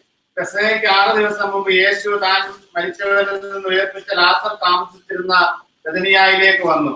അവിടെ അവർ അവന് ഒരു അത്താഴ വിരുന്നൊരുക്കി. മാർത്ത ശുശ്രൂഷ ചെയ്തു. അവനോടൊപ്പം ഭക്ഷണത്തിൽ ഇരുന്നവരിൽ ലാസറും ഉണ്ടായിരുന്നു. മറിയം ഒരു കുപ്പി വിലയേറിയ ശുദ്ധ നാർദീൻ തൈലം എടുത്ത് യേശുവിന്റെ പാദങ്ങളിൽ പൂശി തന്റെ തലമുടി കൊണ്ട് അവന്റെ പാദങ്ങൾ അവൾ തുടച്ചു. തൈലത്തിന്റെ സൗരഭ്യം വീട് മുഴുവൻ നിറഞ്ഞു. അവന്റെ ശിഷ്യന്മാരിൽ ഒരാളായ യൂദ ഇസ്കറിയാത്ത് അവനെ ഒറ്റിക്കൊടുക്കാനിരുന്നവൻ ചോദിച്ചു, 300 ദനാരയ്ക്ക് ഈ സുഗന്ധദ്രവ്യം വിറ്റ് ആ പണം എന്തുകൊണ്ട് ദരിദ്രർക്ക് കൊടുത്തില്ല? മതി, അതെന്നിങ്ങനെ ചിന്തിപ്പിച്ചു. സോ ഈ യൂദാസ് ജോസഫ് എന്താ പറയുന്നത്, മാർക്കറ്റിനെ കുറിച്ച് നല്ല നോളജ് ഉള്ള ഒരാളായിരുന്നു. വേറെ ആർക്കും അറിയില്ല ഇതിന്റെ എക്സാക്ട് പ്രൈസ്. അതായത് 300 ദനാറ മാർക്കറ്റിൽ പ്രൈസ് ഉള്ള ഒരാളാണ്. ഇത് വിശ്വാസി അല്ലെ, കർത്താവേ കർത്താവേ എന്ന് കർത്താവിനെ വിളിക്കുന്ന ഒരാള്. പലപ്പോഴും വിശ്വാസികളുടെ കാര്യം എങ്ങനെയാണ്, ശരി ഇത് എന്താണ്, അതുകൊണ്ട് ഫൂളിഷായിട്ട് ജീവിക്കണം ഞാൻ പറയുന്നതാണെന്ന് ഒരിക്കലും വിചാരിക്കരുത്. ബുധനാഴ്ചയാണെങ്കിൽ പെട്രോളിന് 2 സെന്റ് കുറവായിരിക്കും. ഇത് ബിഗ് ഡബ്ല്യൂവില് എന്താ പറയുന്നത്, ഉൾവർത്തിനേക്കാൾ 1.25 സെന്റ് കൂടുതൽ വിലയുണ്ട്. അല്ലെങ്കിൽ അവിടെ പോയാൽ ഡിക് സ്മിത്തിനേക്കാൾ 15 സെന്റ് കുറവാണ്. ഹാർവേ നൊമാനി പോയാൽ ഇതാണ് ഫോളോവർ ഓഫ് യൂദാസ്. മറ്റൊരു ആർക്കും അറിയത്തില്ല. കർത്താവിന് ഇതിനെക്കുറിച്ചൊരു പിടിയേ ഇല്ല. ഈ പണസഞ്ചി കൊടുത്തേക്കുന്ന ഇതിൽ നിന്ന് മോഷിച്ചെടുക്കുന്ന ആളുടെ കയ്യിലെ കർത്താവ് പണസഞ്ചി കൊടുത്തേക്കുന്നത്. യൂദാസ് ഇതിൽ നിന്ന് എടുക്കുന്നുള്ളത് യോഹന്നാൻ അറിയാമെങ്കിൽ കർത്താവിന് അറിഞ്ഞൂടെ? യോഹന്നാൻ പറഞ്ഞേക്കുന്ന ഇതിൽ നിന്ന് പുള്ളിക്കാരൻ ഇടയ്ക്കിടയ്ക്ക് എടുക്കുമായിരുന്നു എഴുതിയത്. കർത്താവ് അതുകൊണ്ട് ട്രഷററെ മാറ്റിയോ? സോ കർത്താവ് പണത്തിന് എന്ത് വില കൊടുത്തോ അതിൽ കൂടുതൽ നമ്മൾ പണത്തിന് വില കൊടുക്കുന്നുണ്ടെങ്കിൽ നമുക്കുള്ള സ്ഥലം മറ്റേ സ്ഥലം. കർത്താവെ കർത്താവെ എന്ന് വിളിക്കുന്നവരാണ്, നോ ഡൗട്ട് അറ്റ് ഓൾ. നമ്മുടെ ജീവിതത്തിൽ പണത്തിന് എന്ത് സ്ഥാനമുണ്ട്? കർത്താവിന്റെ സാക്ഷിയാകുക എന്ന് പറയുമ്പോൾ നമുക്ക് ഇവരൊക്കെ പാടുപെട്ട് കർത്താവിന്റെ സഞ്ചി കൊണ്ട് പൈസ കൊടുക്കുന്നതാണ്. യൂദാസിന്റെ കയ്യിലാണ് ഇരിക്കുന്നത്. യൂദാസ് ഒരു പക്ഷേ ശുശ്രൂഷകൾ പങ്കിട്ടപ്പോൾ യൂദാസ് പറഞ്ഞു കാണും, വളരെ സേഫ് ആയിട്ട് ഞാൻ ഈ കാര്യങ്ങളൊക്കെ കൈകാര്യം ചെയ്തോളാം. കർത്താവ് പ്ലീസ് ബോതേഡ് അബൌട്ട് ഇറ്റ്. 2 പൈസ അങ്ങോട്ട് കൂടി, 5 പൈസ ഇങ്ങോട്ട് കൂടി, അല്ല യൂദാസ് വീട്ടിലേക്ക് എടുത്തുകൊണ്ട് പോയി, ഇറ്റ്സ് നോട്ട് ബോതേഡ് അബൌട്ട്. കാരണം കർത്താവിനെ സംബന്ധിച്ച് ഒരു കാര്യമാണ്, എന്നെ തീറ്റിപ്പോറ്റുന്നവൻ, എന്നെ വിശക്കാതെ നടത്തുന്നവൻ, എൻ്റെ ആവശ്യങ്ങൾ മീറ്റ് ചെയ്യുന്നവൻ എൻ്റെ അപ്പനാണ്. എന്നെ അനാഥനായിട്ട് വിടത്തില്ല. നീതിമാൻ മുന്നമേ അവിടുത്തെ രാജ്യം, അവിടുത്തെ നീതി അന്വേഷിക്കുന്നവൻ്റെ ട്രഷറർ യൂദാസാണെങ്കിൽ അബ്സല്യൂട്ട്ലി നോ പ്രോബ്ലം. അപ്പോൾ ഇവിടെ യൂദാസിന് മാത്രം കറക്റ്റ് ആയിട്ട് 301 ദനാറയ്ക്കല്ല 300 ദനാറ ഇതിന് മാർക്കറ്റിൽ വാല്യൂ ഉള്ള ഒരു സാധനമാണ് ഈ പെൺകൊച്ച് വേസ്റ്റ് ചെയ്തേക്കുന്നത്. അപ്പൊ അതിനൊരു മൂടുപാടായിട്ട് എന്തുണ്ട്, പാവപ്പെട്ടവർക്ക് കൊടുക്കാതിരുന്നു ഈ പൈസ, ഇത് പൊട്ടിച്ച് കളയാതിരുന്നു. അപ്പോൾ നമ്മളെ സംബന്ധിച്ച് നമ്മൾ അറിയേണ്ട ഒരു കാര്യം, ഒത്തിരി മാർക്കറ്റ് സർവേക്കൊന്നും പോകേണ്ട ആവശ്യമില്ല. കർത്താവിനെ കുറിച്ച് ചിന്തിച്ച് പണത്തെക്കുറിച്ച് ചിന്തിക്കാതെ ജീവിച്ചാൽ ഈ 100 വർഷത്തെ ഈ ലൈഫ് കഴിഞ്ഞിട്ടുള്ള ഒരു നിത്യതയിൽ കർത്താവിനോട് കൂടെ ജീവിക്കാൻ പറ്റും. അപ്പൊ ഇതില് പരിശുദ്ധാത്മാവ് വന്നു കഴിയുമ്പോൾ രോഗശാന്തി കിട്ടുന്ന, വിടുതൽ കിട്ടുന്ന, പൂത ഇറങ്ങുന്നൊന്നും അല്ല. നോ, ഇങ്ങനെയൊന്നും അല്ല കർത്താവ് പറഞ്ഞു. കർത്താവ് പറഞ്ഞതിനോട് ആർക്കും അതിൽ ഒന്നും കൂട്ടിച്ചേർക്കാനും കുറയ്ക്കാനും പറ്റത്തില്ല. അപ്പൊ കർത്താവിന്റെ ക്യാരക്ടർ നമ്മൾ വെളിപ്പെടുന്നില്ല എങ്കിൽ കർത്താവേ കർത്താവേ എന്ന് വിളിച്ച് അവസാനവും കർത്താവേ എന്ന് വിളിച്ച് നിത്യത നഷ്ടപ്പെടും.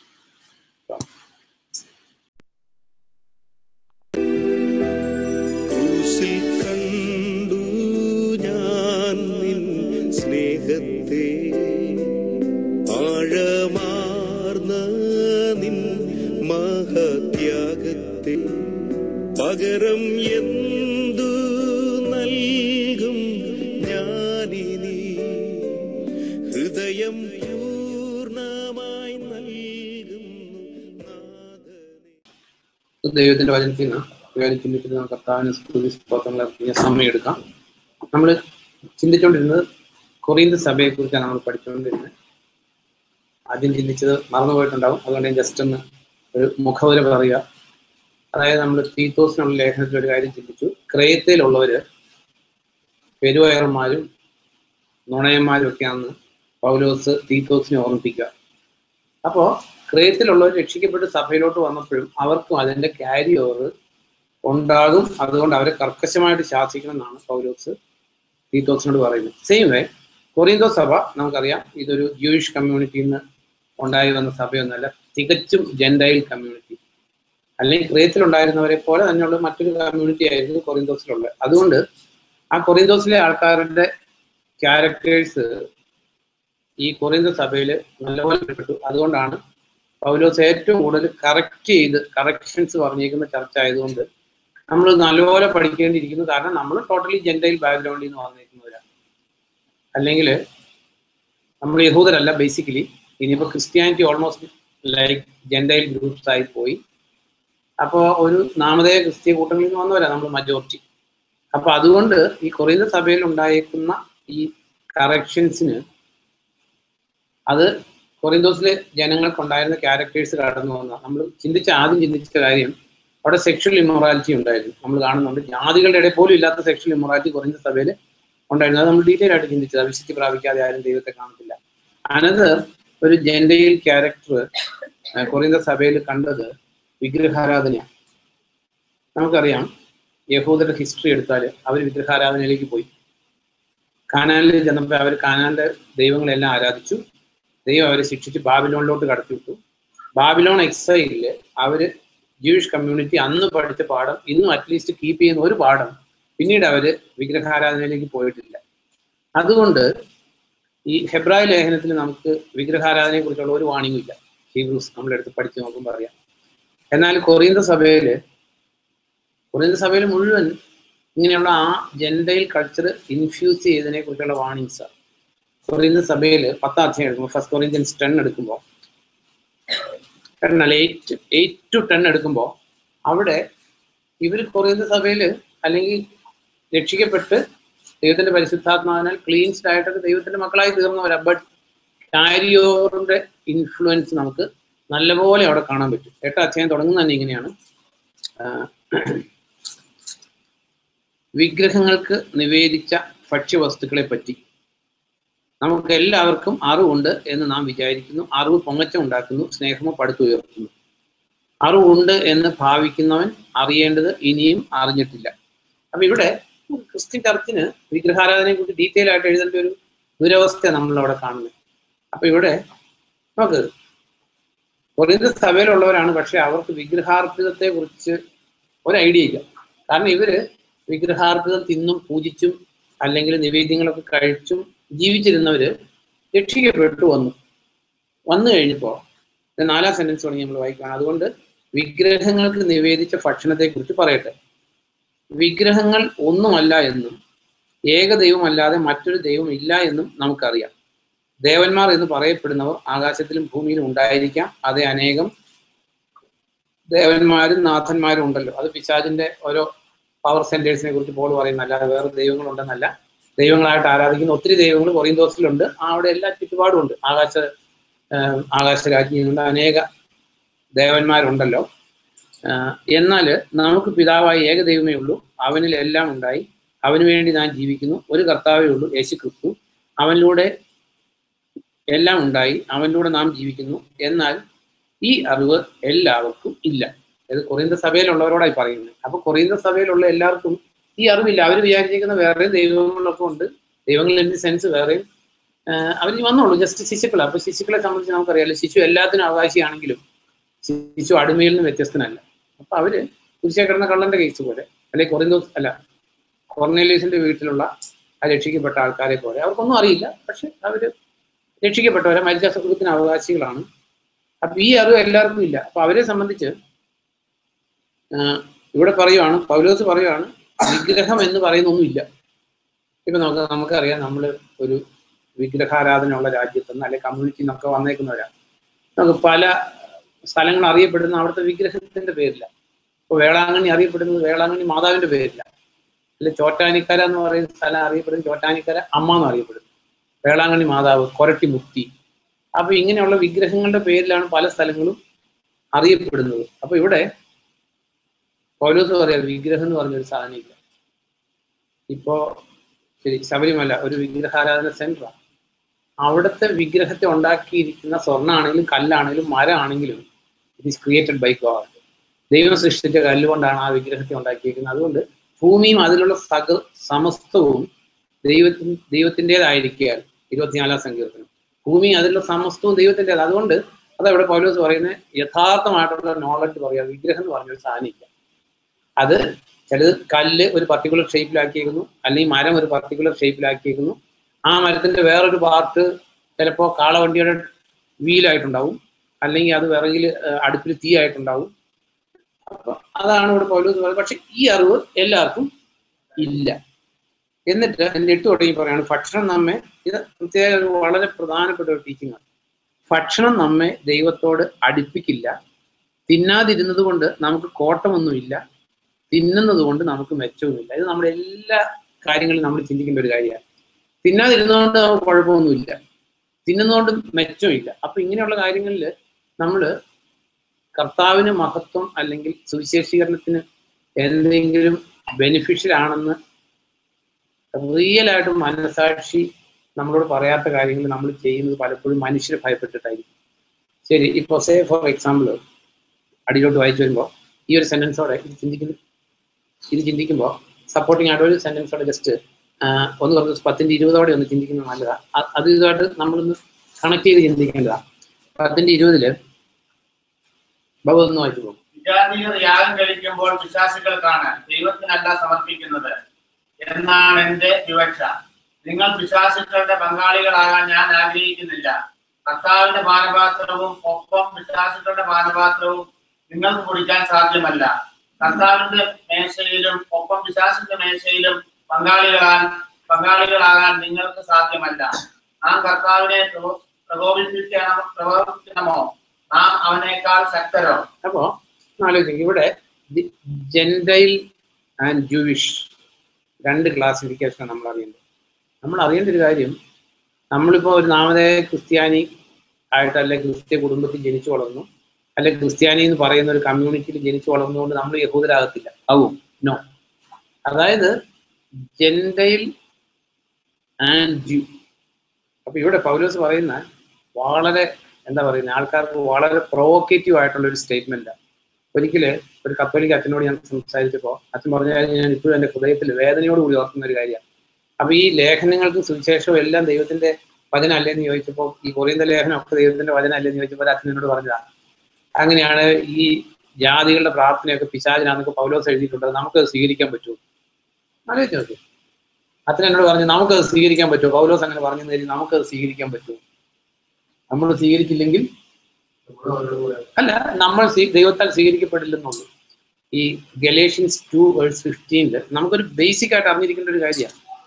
ഗലേഷ്യൻസ് 2:15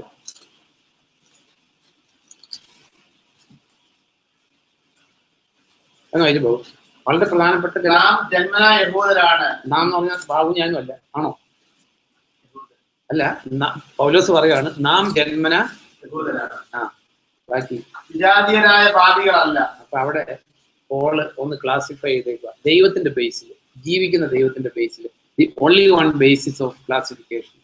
നാം ജന്മന യഹൂദരാണ്, വിജാതീയരായ പാപികളല്ല. നമുക്ക് മനുഷ്യർക്ക് എന്നും കൺഫ്യൂഷനാണ്. നമ്മൾ ആദ്യം പറഞ്ഞ പോലെ തന്നെ, ശരി അപ്പൊ ക്രിസ്ത്യാനികൾ മാത്രമേ സ്വർഗത്തിൽ പോകത്തുള്ളൂ, അപ്പം മറ്റുള്ളവർ നല്ലപോലെ ജീവിച്ചാൽ സ്വർഗത്തിൽ പോകത്തില്ലേ? ദൈവത്തെ അറിയാത്ത മനുഷ്യന്റെ സ്റ്റേറ്റ്മെന്റ്സ് ആയത്. മനുഷ്യന്റെ ഏറ്റവും വലിയ യോഗ്യതയും അയോഗ്യതയും ഈ സത്യദൈവമായിട്ടുള്ള ബന്ധം. ഇവിടെ പൗലോസ് പറയുകയാണ്, നാം ജന്മന യഹൂദരാണ്, അല്ലെങ്കിൽ നമ്മൾ സത്യദൈവത്തെ അറിയുന്നവരാണ്, ദൈവത്തിന്റെ ആൾക്കാരാണ്. വിജാതീയരായ അല്ലെങ്കിൽ ആ ദൈവം ഇല്ലാത്തവരെ ജനറലി ക്ലാസിഫൈ ചെയ്തേക്കും ആരായിട്ടാണ്? പാപികൾക്കുള്ളത് നിത്യശിക്ഷാവിധിയാണ്. ദൈവത്തിന്റെ അടുത്ത് ഒരിക്കലും എത്തിപ്പെടില്ല. നമ്മളെ സംബന്ധിച്ച് നമ്മളൊന്ന് ഗൗരവമായിട്ട് ചിന്തിക്കേണ്ട ഒരു കാര്യമുണ്ട്. Let us come back to 1 കൊരിന്ത്യർ 8 അധ്യായത്തിൽ നമ്മൾ അറിയേണ്ട ഒരു കാര്യം, നമ്മളും ജന്മന വിജാതീയരാണ്. ഓർത്തിരിക്കേണ്ട ഒരു കാര്യം, നമ്മളും ജന്മന വിജാതീയരാണ്. നമ്മൾ വിജാതീയരല്ലാതാകുന്നത് എങ്ങനെയാണെന്ന് നമ്മൾ ഓരോരുത്തരും വ്യക്തമായിട്ട് അറിഞ്ഞിരിക്കേണ്ട ഒരു കാര്യമാണ്. അതായത് മാനസാന്തരപ്പെട്ട് കർത്താവായ യേശു ക്രിസ്തുവിന്റെ പാപപരിഹാര യാഗത്തിൽ വിശ്വസിച്ച് പാപക്ഷമ നേടുന്നവരെ വിജാതീയനെന്നോ അല്ലെങ്കിൽ യഹൂദനെന്നോ ഗ്രീക്കുകാരനെന്നോ വ്യത്യാസമില്ലാതെ ഏക ശരീരത്തിന്റെ അംഗമാക്കി സ്വീകരിക്കാൻ പിതാവായ ദൈവം പ്രസാദിച്ചു. അപ്പോൾ അതുകൊണ്ട് ഈ യേശു ക്രിസ്തുവിലൂടെ വീണ്ടും ജന്മം പ്രാപിക്കാത്തവന്റെ പേര് ക്രിസ്ത്യാനി എന്നായാലും ചാക്കോന്നായാലും തോമസ് എന്നായാലും ആരാന്ന് നമ്മൾ അറിഞ്ഞിരിക്കേണ്ട ഒരു കാര്യം, ഹീ ഈസ് എ ജെന്റൈൽ. അപ്പോ ഇവിടെ പൗലോസ് പറഞ്ഞു, വിജാതിയർ യാഗം അർപ്പിക്കുന്ന ആർക്കാ? പിശാചിനാണ്. അപ്പൊ ആലോചിച്ചു, വീണ്ടും ജന്മം പഠിപ്പിക്കാത്ത ക്രിസ്തീയ സഭകള്, വീണ്ടും ജന്മം പ്രാപിക്കാത്ത ഒരു മനുഷ്യൻ, അതിനാരുടെ പറയുന്നത് കർത്താവ് ഡയറക്റ്റ് ആയിട്ട് ക്ലാസിഫൈ ചെയ്തു, ദൈവത്തിന്റെ മക്കൾ പിശാചിന്റെ മക്കൾ. അതിന് ക്രിസ്ത്യം എന്ന് പേരിട്ടിട്ട്, അതിന് കുർബാന എന്ന് പേരിട്ട് കർത്താവിന്റെ കുറെ കാര്യങ്ങൾ പറഞ്ഞാലും ഈ ബലികളെല്ലാം അർപ്പിക്കപ്പെടുന്നത് പിശാചിനാണ് എന്നുള്ള കാര്യം, കാരണം പറയാൻ ബുദ്ധിമുട്ടുള്ള കാര്യവും ആദ്യകാലങ്ങളിലൊക്കെ ഭയങ്കര ഭയമുള്ള കാര്യമായിരുന്നു. പക്ഷെ ഉറപ്പായിട്ട് അറിഞ്ഞിരിക്കേണ്ട ഒരു കാര്യം, ഈ വിജാതീയർ അല്ലെങ്കിൽ ജ്യൂസ് അല്ലാത്ത എല്ലാ മനുഷ്യരും, ജ്യൂസ് എന്ന ലോകത്ത് എത്രയാണ്? 5 മില്യൺ എങ്ങാണ്ടുള്ളൂ. അപ്പോ ഈ ബാക്കിയുള്ള എല്ലാ മനുഷ്യരും കർത്താവായ യേശു ക്രിസ്തുവിലൂടെ വീണ്ടും ജന്മം പ്രാപിച്ച് കർത്താവിന്റെ ശരീരത്തിന്റെ ഭാഗമായിട്ട് ജീവിക്കാത്ത എല്ലാ മനുഷ്യന്റെയും കുർബാനയും ബലിയും 3 കുർബാനയും പാട്ട് കുർബാനയും എല്ലാം പോകുന്നത് പിശാചിന്റെ അടുത്തേക്കാണ് എന്നുള്ള ഫണ്ടമെന്റൽ ട്രൂത്ത് നമുക്ക് അറിയില്ലെങ്കിൽ ഒരു ബിറ്റർ ട്രൂത്ത് ആണ്, ഡിഫിക്കൽട്ട് ടു ബിലീവ്, അല്ലെങ്കിൽ ഒരു കഠിനമായിട്ടുള്ള ഒരു സത്യമാണ്. പക്ഷെ ഇത് സത്യം. അപ്പൊ ഇവിടെ 1 കൊരിന്ത്യർ 8 അധ്യായത്തിൽ പൗലോസ് വീണ്ടും പറയാണ്, അപ്പൊ നമ്മൾ അറിയേണ്ട ഒരു കാര്യം, നമ്മൾ ചാത്തത്തിന് പോകുമ്പോഴും, നമ്മൾ ആദ്യ കുർബാനയ്ക്ക് പോയാലും എത്രാമത്തെ കുർബാനയ്ക്ക് പോയാലും ഇവിടെ ഒന്നും ദൈവത്തിന് ഒരു സ്ഥാനവും ഒരു പ്രസക്തി ഇല്ല. ഇനിയിപ്പോ ഒരു ഭക്ഷണ സാധനം എന്നുള്ള രീതിയിൽ നമ്മൾ എന്തെങ്കിലും തിന്നാലും, ദൈവത്തിന് സൃഷ്ടിച്ച ദൈവത്തിന് നന്ദി കൊടുത്തിട്ട് ശബരിമല എന്നുള്ള പ്രസാദം തിന്നാലും, വേളാങ്കണ്ണി എന്നുള്ള പ്രസാദം തിന്നാലും, കത്തോലിക്കരുടെ കുർബാനയിലെ അപ്പം തിന്നാലും, ആസ് എ ഫുഡ് സ്റ്റഫ് ദൈവത്തിന് നന്ദി പറഞ്ഞിട്ട് കഴിച്ചാൽ അതിനകത്തൊരു പിശാച് നമ്മളെ കയറി അറ്റാക്ക് ചെയ്യില്ല. It's true. At the same time നമ്മൾ ഓർത്തിരിക്കേണ്ട ഒരു കാര്യം, ഭക്ഷണം നമ്മെ ദൈവത്തോട് അടുപ്പിക്കില്ല. കഴിക്കാതിരുന്നുകൊണ്ട് ദൂഷ്യമില്ല, കഴിച്ചതുകൊണ്ട് ഗുണമില്ല എന്നുള്ള കാര്യം ത്രൂ ഔട്ട് ദി ലൈഫ് നമ്മളെ ഗൈഡ് ചെയ്യേണ്ട ഒരു കാര്യം, നമ്മൾ എന്നും വഴി നടത്തേണ്ട ഒരു കാര്യം. കഴിക്കാതിരുന്നുകൊണ്ട് കുഴപ്പമില്ല, ഒരു ദൂഷ്യമില്ല, കഴിച്ചുകൊണ്ട് ഗുണമില്ല. അപ്പൊ അങ്ങനെയുള്ള സാഹചര്യത്തിൽ കർത്താവിന് ഏതാണ് മഹത്വം എന്ന് തീരുമാനിച്ച് മനസാക്ഷിയോട് നീതി പുലർത്തി ജീവിക്കേണ്ടവരാണ് നമ്മൾ. അപ്പൊ എൻ്റെ 8:9 തുടങ്ങി വായിക്കുമ്പോൾ, എങ്കിലും നിങ്ങളുടെ ഈ സ്വാതന്ത്ര്യം ദുർബലർക്ക് ഒരു തരത്തിലും ഇടർച്ച ഉണ്ടാകാതിരിക്കാൻ സൂക്ഷിക്കുക. അറിവുള്ള മനുഷ്യനായി നീ വിഗ്രഹത്തിന്റെ ആലയത്തിൽ ഭക്ഷണത്തിന് ഇരിക്കുന്നത് കാണുമ്പോൾ വിഗ്രഹങ്ങൾക്ക് നിവേദിച്ച ഭക്ഷണം കഴിക്കാൻ ദുർബല മനസ്കർക്ക് ഉത്തേജനം ഉണ്ടാകുകയില്ലേ? ദുർബലനായ മനുഷ്യന് ക്രിസ്തു ആർക്കു വേണ്ടി മരിച്ചുവോ ആ സഹോദരന് നിന്റെ അറിവ് വിനാശകരമായി ഭവിക്കുന്നു. അങ്ങനെ നിങ്ങൾ സഹോദരർക്ക് എതിരായി പാപം ചെയ്ത് അവരുടെ ദുർബലമായ മനസാക്ഷിയെ വ്രണപ്പെടുത്തുമ്പോൾ നിങ്ങൾ ക്രിസ്തുവിനെതിരായി പാപം ചെയ്യുന്നു. എന്റെ കോണ്ടെക്സ്റ്റ് ഇതാ. അതായത് നമുക്കറിയാം, വിഗ്രഹമൊന്നുമില്ല, ഇനിയിപ്പോൾ ശബരിമലയിൽ പ്രസാദം നിന്നാലും കുഴപ്പമില്ല, വേളാങ്കണ്ണിയിൽ നിന്നാലും കുഴപ്പമില്ല, കത്തോലിക്കരുടെ എന്താ പറയുന്നത് കുർബാനയിലെ ദൈവത്തെ തിന്നാലും കുഴപ്പമില്ല, അത് സൂര്യദൈവമാണ്, സൂര്യഭഗവാനെ തിന്നാലും കുഴപ്പമില്ല, ആരും തിന്നാലും കുഴപ്പമില്ല, നമുക്കറിയാം, നമ്മളെല്ലാം തിന്നു. പക്ഷേ ഇപ്പോൾ കാത്തലിക് ബാക്ക്ഗ്രൗണ്ടിൽ നിന്ന് രക്ഷിക്കപ്പെട്ടു വന്ന ഞാൻ ഇപ്പോൾ ഭയങ്കര വിശുദ്ധമായിട്ട് കൊണ്ടുവരുന്ന കുർബാനയൊക്കെ തിന്നു. ഞാൻ ദൈവത്തിന് നന്ദി പറഞ്ഞ് കുർബാന തിന്നു. അപ്പൊ ഇന്നലെ രക്ഷിക്കപ്പെട്ട ഒരു കത്തോലിക്ക് നോക്കാം, അപ്പോൾ അദ്ദേഹം ഇത്രയും സീനിയർ ആയിട്ടുള്ള ഒരാൾ കുർബാന വളരെ ഭവ്യതയോട് കൂടിയാണ് കഴിക്കുന്നത്. കുർബാനയ്ക്ക് എന്താണേലും ഉള്ള വാല്യൂ കിട്ടുന്നുണ്ടെന്ന് കരുതി, കുർബാന പവിത്രം എന്ന് കരുതി ആ ബലഹീന സഹോദരൻ കഴിച്ചു കഴിഞ്ഞാൽ ദൈവത്തിന് തെറ്റിനെ ക്ലാസിഫൈ ചെയ്യാൻ പറ്റത്തില്ല, പാപത്തെ ക്ലാസിഫൈ ചെയ്യാൻ പറ്റത്തില്ല. പാപം ആര് മുഖാന്തരം പാപം ചെയ്തു എന്നുള്ളത് സെക്കൻഡറി. പാപം ചെയ്താൽ പാപത്തിന്റെ ശിക്ഷ അനുഭവിച്ചേ പറ്റൂ. ബലിയാൻ പറഞ്ഞു, ഇവരിങ്ങനെ വേർപെട്ട് ജീവിക്കുന്നിടത്തോളം കാലം ഇവരെ ശപിക്കാൻ പറ്റത്തില്ല. ഇവർക്കൊരു കെണി വെച്ച് കെണിയിൽ വീണ് കഴിഞ്ഞാൽ ദൈവം തന്നെ അവരെ ശപിച്ചോളും. കാരണം ബലിയാന്റെ ഉപദേശം അനുസരിച്ച് ബാലാക്ക് വെച്ച കെണിയിലാണ് ഇസ്രായേൽക്കാർ വീണതെങ്കിലും പാപം ചെയ്തപ്പോൾ ദൈവം അവർക്കെതിരായി. സെയിം വേ ഇപ്പൊ ഒരു ബലഹീനായിട്ടുള്ള ഒരു വിശ്വാസി നമ്മൾ ചെയ്യുന്ന ഒരു കാര്യം കണ്ട് കർത്താവിന് അവന്റെ ഹൃദയം ഇത് പവിത്രമാണെന്ന് കരുതി അവൻ കഴിഞ്ഞാൽ അവൻ പാപിയായി തീരും. അവൻ ചെയ്യുന്ന പാപത്തിന് ദൈവം അവനെ ശിക്ഷിക്കും. ആ ബലഹീന സഹോദരൻ പാപിയാകാൻ നമ്മൾ കാരണമായിത്തീരും. അപ്പൊ ഇവിടെ നമ്മൾ ചിന്തിച്ചൊരു കാര്യം, ഇപ്പൊ കൊറിന്ത സഭയിൽ ഇവർ രക്ഷിക്കപ്പെട്ടു വന്നവരാണെങ്കിലും ആ ക്യാരി ഓവറിൽ നിന്ന് അവർ രക്ഷപ്പെട്ടിട്ടില്ലായിരുന്നു, അല്ലെങ്കിൽ പൂർണ്ണമായിട്ട് മോചനം നേടിയിട്ടില്ലായിരുന്നു. അപ്പൊ നമ്മുടെ ജീവിതത്തിൽ നമ്മൾ അറിയേണ്ട ഒരു കാര്യം, നമ്മൾ ഭയങ്കര ഡൈവേഴ്സ് ആയിട്ടുള്ള ഒരു ക്രിസ്തീയ സാഹചര്യത്തിലാണ് നമ്മൾ ജീവിക്കുന്നത്. പരിശുദ്ധാത്മാവിന്റെ പേരിൽ എല്ലാ ഈവിൾ ടീച്ചിങ്ങും ഉണ്ട്. അതായത് പിശാചിന്റെ പല പ്രവർത്തനങ്ങളെയും പരിശുദ്ധാത്മാവിനോട് ആട്രിബ്യൂട്ട് ചെയ്യുന്നുണ്ട്. ടോട്ടലി കൺഫ്യൂസിങ് ആയിട്ടുള്ള ഒരു വേൾഡിൽ നമ്മൾ എന്താ പറയുന്നത്, ഇവർ രക്ഷിക്കപ്പെട്ടു വന്ന അവരുടെ പ്രീവിയസ് ബാക്ക്ഗ്രൗണ്ടിന്റെ കാര്യവറായിരുന്നെങ്കിൽ ഇന്ന് നമുക്ക് നമ്മളുടെ ചുറ്റും കാണുന്ന ക്രിസ്ത്യാനിറ്റിയുടെ കാര്യവർ നമ്മളെല്ലാം ബാധിച്ചിട്ടുണ്ട്. If you are not very careful, നമ്മൾ വെരി കെയർഫുൾ അല്ലെങ്കിൽ ഇന്ന് ആത്മീയം എന്ന് പറഞ്ഞ് വിറ്റഴിക്കപ്പെടുന്ന അനാത്മീയമായിട്ടുള്ള പലതും നമ്മളെ ഇൻഫ്ലുവൻസ് ചെയ്യും തീർച്ചയായിട്ടും. അപ്പൊ ഇതില് ദൈവത്തിന്റെ വചനത്തിൽ നിന്ന് തന്നെ നമ്മൾ പഠിച്ചില്ലെങ്കിൽ നമ്മൾ ഇതിനകത്ത് പരാജയപ്പെട്ടു പോകും. ഈ വിഗ്രഹത്തെ സംബന്ധിച്ച് വീണ്ടും അതിന്റെ 10-ാം അധ്യായത്തിൽ നമുക്ക് എത്ര ഗൗരവമായിട്ട് അതിനകത്ത് പൗലോസ് ഡീൽ ചെയ്യുന്നതെന്ന് ആലോചിക്കുന്നത്. അതിന്റെ ഇത് ലോർഡ് സപ്പറുമായിട്ടുള്ള ബന്ധത്തിലാണ്. 14-ാം സെന്റൻസ് തുടങ്ങി വായിക്കുമ്പോൾ നമ്മൾ സാധാരണ വായിക്കുന്ന ലോർഡ് സപ്പറിന്റെ ഭാഗമല്ല, but it's in regard with Lord supper. അതുകൊണ്ട് എൻ്റെ പ്രിയരെ, 1 Corinthians 10:14 തുടങ്ങി, അതുകൊണ്ട് എൻ്റെ പ്രിയരെ വിഗ്രഹാരാധനയിൽ നിന്ന് ഓടിയകലുക. ഞാൻ പറയുന്നത്, അപ്പൊ ഇവിടെ ക്രിസ്തീയ സഭയിലെ അംഗങ്ങളോട് പൗലോസ് പറയുന്ന കാര്യം എന്താണ്? വിഗ്രഹാരാധനയിൽ നിന്ന് ഓടിയകലുക. നമ്മൾ സ്വാഭാവികമായിട്ട് ചിന്തിക്കാൻ, രക്ഷിക്കപ്പെട്ട ഒരു വിഗ്രഹാരാധനയായിട്ട് എന്താ ബന്ധം? പക്ഷെ ഇത് അവര് ജനിച്ചു വളർന്ന് അവർ കടന്നു പോന്ന അല്ലെങ്കിൽ അവർ വിട്ടുപോകുന്ന അവരുടെ കൾച്ചറിന്റെ ക്യാരി ഓവറിനെയാണ് ഇപ്പോൾ ഇവിടെ ഡീൽ ചെയ്യുന്നത്. അതാണ് നമ്മൾ പ്രത്യേകമായിട്ട് ഓർത്തിരിക്കേണ്ടത്. അതുകൊണ്ട് എൻ്റെ പ്രിയരെ വിഗ്രഹാരാധനയിൽ നിന്ന് ഓടി അകലുക. ഞാൻ പറയുന്നത് വിവേകമുള്ളവരോട് പറയുന്നത് പോലെയാണ്. അപ്പൊ ഇനിയുള്ള കാര്യം ഗ്രഹിക്കണമെങ്കിൽ നമുക്ക് വിവേകം ഉണ്ടാകണം. ഫസ്റ്റ് ഓഫ് ഓൾ വിവേകമുള്ളവരോട് പറയുന്നത് പോലെയാണ്. ഞാൻ പറയുന്നതിനെ കുറിച്ച് നിങ്ങൾ തന്നെ തീരുമാനം എടുക്കുക. അപ്പോൾ നമ്മൾ നല്ലപോലെ ചിന്തിക്കേണ്ട ഒരു കാര്യമാണ്. അതിന്റെ അടിയിലാണ് പൗലോസ് പറയുന്നത്, ജാതികൾ ബലിയർപ്പിക്കുന്നത് പിശാചിനാണ്.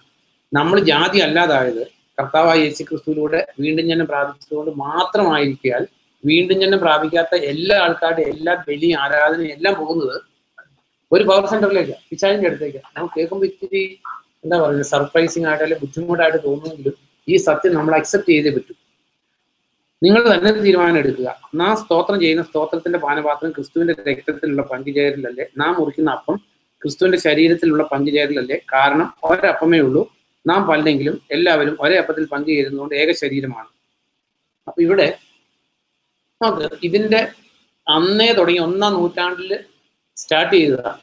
കാരണം ഇതെന്റെ ശരീരമാകുന്നൊക്കെ കർത്താവ് പറഞ്ഞ കാര്യങ്ങളൊക്കെ ചെയ്ത് ഓർമ്മിച്ച് കഴിഞ്ഞപ്പോൾ, ഇത് ചെയ്തു കഴിഞ്ഞപ്പോൾ നമുക്കറിയാം, മരുഭൂമിയിൽ വെച്ച് മോശ സർപ്പത്തെ ഉയർത്തി. ആ സർപ്പത്തെ നോക്കിയവര് സർപ്പദംശനത്തിൽ നിന്ന് രക്ഷപ്പെട്ടു. ആ ജനറേഷൻ മരിച്ചു. പിന്നത്തെ ജനറേഷൻ വന്നപ്പോൾ അവരെന്ത് ചെയ്തു? ആ സർപ്പം നിസാര സർപ്പമല്ല, കാരണം ഇത് അനേകരെ രക്ഷിച്ച സർപ്പമാണ്. പിന്നീട് ഈവൻ ദാവീദിന്റെ സമയത്ത് പോലും അതിന് ധൂപാർപ്പണം ഉണ്ടായിരുന്നു. ഹിസ്കിയെ അതിനെ നശിപ്പിച്ചു. ആലോചിച്ച് നോക്ക്, ഈ പാരമ്പര്യത്തിന്റെ ഇൻഫ്ലുവൻസ് അല്ലെ ഒരു ജനറേഷനിൽ നിന്ന് കിട്ടുന്നതിൽ നിന്ന് അത് ദൈവവചന പ്രകാരം അല്ലെങ്കിലും അതിൽ നിന്ന് രക്ഷപ്പെടുക എന്ന് പറയുന്നത് ഈസി തിങ്. ഈ കോണ്ടംപററി ക്രിസ്ത്യാനിറ്റിയിൽ നമ്മൾ അവിടെ ഇവിടെ ഈ കാണുന്ന കാര്യങ്ങളിൽ നിന്ന് രക്ഷപ്പെടാൻ ഭയങ്കര ബുദ്ധിമുട്ടാണ്. കാരണം അത് പലപ്പോഴും അവർ രക്ഷിക്കപ്പെട്ടവരെന്ന് പറയുന്നവരും സുവിശേഷ പ്രസംഗരും ഒക്കെ ചെയ്യുന്ന കാര്യങ്ങളായതുകൊണ്ട് ഒരു സാധാരണ വിശ്വാസിയെ സംബന്ധിച്ച് അതിന് രക്ഷപ്പെടാൻ ഭയങ്കര ബുദ്ധിമുട്ടാണ്. അപ്പൊ ഇവിടെ പൗലോസ് ഇവിടെ പറയുകയാണ്, നാം സ്തോത്രം ചെയ്യുന്ന ഈ സ്തോത്രത്തിന്റെ പാനപാത്രം വിഗ്രഹമൊന്നും അല്ല, ആ മുന്തിരിച്ചാറ് തന്നെയാണ്. ആ മുന്തിരിച്ചാറ് അത് ഉപയോഗിച്ച് കഴിഞ്ഞാൽ അതിന് പിന്നെ പ്രത്യേകതയൊന്നുമില്ല. നെഹുസ്ഥാനാക്കേണ്ട ആവശ്യമില്ല. നമുക്ക് ഒരു 90% ഓഫ് ദി വേർപാട് സഭകളിലും, കത്തോലിക്കരെ യാക്കോബക്കാരെയൊക്കെ വിട്, ഒരു 90% ഓഫ് ദി വേർപാട് സഭയിലും ആ അപ്പത്തിന് ഒരു വസ്തുമാറ്റം കൽപ്പിക്കുന്നുണ്ട്. കാരണം ആ ബാക്കി വരുന്ന അപ്പം വേറെ ആർക്കും കൊടുക്കില്ല, കൊച്ചു പിള്ളേർക്ക് പോലും കൊടുക്കത്തില്ല. ദെൻ നോക്ക്, കർത്തൃമേശ നടത്തണമെങ്കിൽ ഓർഡിനേഷൻ ഉള്ളവർ മാത്രമേ ചെയ്യത്തുള്ളൂ. പാസ്റ്റർ ഇല്ലെങ്കിൽ കർത്തൃമേശ ഇല്ല. ഞാൻ ബസ്സിൽ വെച്ച് പല പാസ്റ്റർമാരെ യാത്ര ചെയ്യുമ്പോൾ കണ്ടിട്ടുണ്ട്. അത് പറയുകയാണ് അവിടെ കർത്തൃമേശ നടത്താൻ പോവുക, കാരണം അവിടെ ഓർഡിനേഷൻ ഉള്ള ആരുമില്ല. ഈ ഓർഡിനേഷൻ ഉള്ളവർ മാത്രം നടത്തുന്ന കർത്തൃമേശയും കത്തോലിക്ക സഭയിലെ ബലിയായിട്ട് വലിയ വ്യത്യാസമില്ല. കാരണം ചിലർക്ക് മാത്രമേ ചെയ്യാൻ പറ്റത്തുള്ളൂ. ന്യൂ ടെസ്റ്റ്മെന്റിൽ ഇന്ന ആൾക്ക് മാത്രം ചെയ്യാവുന്ന ശുശ്രൂഷ എന്ന് പറഞ്ഞ ഒരു ശുശ്രൂഷയില്ല. അങ്ങനെ അല്ലാതുള്ള എല്ലാ പഠിപ്പീരും ഈ വിഗ്രഹാരാധനയുടെ ഒരു സ്റ്റാർട്ടിങ് അതിനകത്തുണ്ട്. ഒരു വസ്തുമാറ്റം അല്ലെങ്കിൽ ആ ബാക്കിയുള്ള അപ്പം, ഇത് നമ്മളത് യൂസ് ചെയ്യുമ്പോൾ ആ അപ്പം ഒരു മെസ്സേജ് കൺവേ ചെയ്യുന്നുള്ളൂ, അല്ലാതെ വസ്തുമാറ്റം അതിനകത്ത് ഒരു സ്റ്റേജിലും ഇല്ല. അത് എന്തിനു വേണ്ടി ഉപയോഗിച്ച് അതിന് ബാക്കിയിരിക്കുന്ന വസ്തുവിന് ഒരു പവിത്രതയില്ല, ബാക്കിയിരിക്കുന്ന മുന്തിരിച്ചാറിന് ഒരു പവിത്രതയില്ല. പക്ഷേ എനിക്കറിയാവുന്നിടത്തോളം ഒട്ടുമിക്ക വേർപാട് സഭകളിലും അതിനൊരു പവിത്രതയുണ്ട്. ചിലത് ഞാൻ കണ്ടിട്ടുണ്ട്, അത് തുണിയോട് മൂടി വെച്ചേക്കുന്ന കണ്ടിട്ടുണ്ട്. ചിലരത് എന്താ പറയുന്നത്, ബാക്കിയുള്ളത് എല്ലാം കൂടെ കൂടി അവസാനം കഴിക്കുന്ന ആളെല്ലാം കൂടെ കൂടി കടിച്ച് വായിൽ കയറാത്ത രീതിയിൽ കഴിച്ചു തീർക്കുന്ന കണ്ടിട്ടുണ്ട്. ഇങ്ങനെ എങ്ങനെയൊക്കെ നോക്കിയാലും ഈ കൊറിന്ത സഭയിൽ സ്റ്റാർട്ട് ചെയ്ത ഈ വിഗ്രഹാരാധനയുടെ ബിഗിനിങ് കത്തോലിക്ക സഭയിലായപ്പോൾ 100% അത് ഫുൾഫില്ലായി. അതായത് ആ അപ്പം ആരായി? ക്രിസ്തുവായിട്ട് മാറി. അതായത് ദൈവത്തിന് കൊടുക്കേണ്ട സകല ആരാധനയും ഒരു ഗോതമ്പ് അപ്പത്തിന് കൊടുക്കുന്നുണ്ട്. ആ രീതിയിലോട്ട് അപ്പതിച്ചു. അപ്പൊ നമ്മൾ അറിയേണ്ട ഒരു കാര്യം, ഈ കൊറിന്തോസ് സഭയിൽ ഉണ്ടായിരുന്ന കൊറിന്തോസിലെ വിശ്വാസികളുടെ ക്യാരിഡ് ഓവർ ആയിട്ടുണ്ടായിരുന്ന ഈവിൾ ക്യാരക്ടേഴ്സ് ഇന്ന് ഒട്ടുമിക്ക വേർപാട് സഭകളിലും എല്ലാ വിശ്വാസ സമൂഹങ്ങളിലുണ്ട്. നമുക്കറിയാം മാർട്ടിൻ ലൂതറിന്റെ സമയത്ത് കാത്തലിക് ചർച്ചിൽ ഉണ്ടായിരുന്ന എല്ലാ ഈവിളും അദ്ദേഹത്തിന് 90 കാര്യങ്ങൾ എന്തോ എഴുതി പോപ്പിന്റെ അടുത്തുകൊണ്ട് സമർപ്പിച്ചു. അന്ന് റിഫോർമേഷൻ ഉണ്ടായി, പ്രൊട്ടസ്റ്റന്റ് ഈ സിസ്റ്റം ഉണ്ടായി. അന്ന് എഴുതിയ 90 ഒരു ഒട്ടുമിക്കതും ഇന്നുണ്ട്. അതായത് ദണ്ഡവിമോചനം, ചീട്ട് വയ്ക്കുന്നില്ലെന്നുള്ളൂ, ഷോർട്ട് കട്ടിൽ ദണ്ഡവിമോചനം ഉണ്ട്. ഒരു പള്ളി കയറി പ്രാർത്ഥിച്ചാൽ ഉദ്ദിഷ്ട കാര്യം സാധിക്കും. എല്ലാ കാര്യങ്ങളും പൗരോഹിത്യം അതുപോലെ തന്നെയുണ്ട്, എല്ലാ കാര്യങ്ങളും ഉണ്ട്. സെയിം വേ ഈ കൊറിന്ത സഭയിൽ അന്ന് ഉണ്ടായിരുന്ന പാപത്തിന്റെ നേരിടുന്നൊട്ടും വേർപാട് സഭകളിലും ഉണ്ട്. അപ്പൊ നമ്മളെ സംബന്ധിച്ച് നമ്മൾ ഈ കൊറിന്ത സഭ പഠിക്കുമ്പോൾ, ഇതിനെക്കുറിച്ച് പഠിക്കുമ്പോൾ നമ്മൾ അറിയേണ്ട ഒരു കാര്യം, അപ്പം എന്നും അപ്പമാണ്. അതിന് ബാക്കിയിരിക്കുന്ന അപ്പത്തിന് ഒരു പവിത്രതയില്ല. മുന്തിരിച്ചാർ എന്നും മുന്തിരിച്ചാറാ, ബാക്കി വരുന്ന മുന്തിരിച്ചാറിന് പവിത്രതയില്ല. അല്ലാതെ ഇനിയിപ്പം ഈ ലോർഡ് സപ്പർ നടത്താനായിട്ട് ഓർഡിനേഷൻ ഉണ്ടെങ്കിലേ നടത്താവുള്ളൂ. ചർച്ചിൽ ഓർഡിനേഷൻ ഉണ്ട്, ബൈബിൾ പഠിപ്പിക്കുന്നുണ്ട്. അവർ ഓർഡിനേഷൻ കൊടുത്ത് അവർ എൽഡേഴ്സിനെ അപ്പോയിന്റ് ചെയ്തു. ബട്ട് ഈ ഓർഡിനേഷൻ ഉള്ളവർ കർത്തൃമേശ നടത്താവുന്ന ബൈബിൾ ഒരിടത്തുമില്ല. അപ്പൊ ഇങ്ങനെയുള്ള ഈ എല്ലാ കാര്യങ്ങളും നമ്മൾ ആക്യുറേറ്റ് ആയിട്ട് പഠിച്ചില്ലെങ്കിൽ അല്പം ഈവിട് നമ്മുടെ കയ്യിലും ആവും.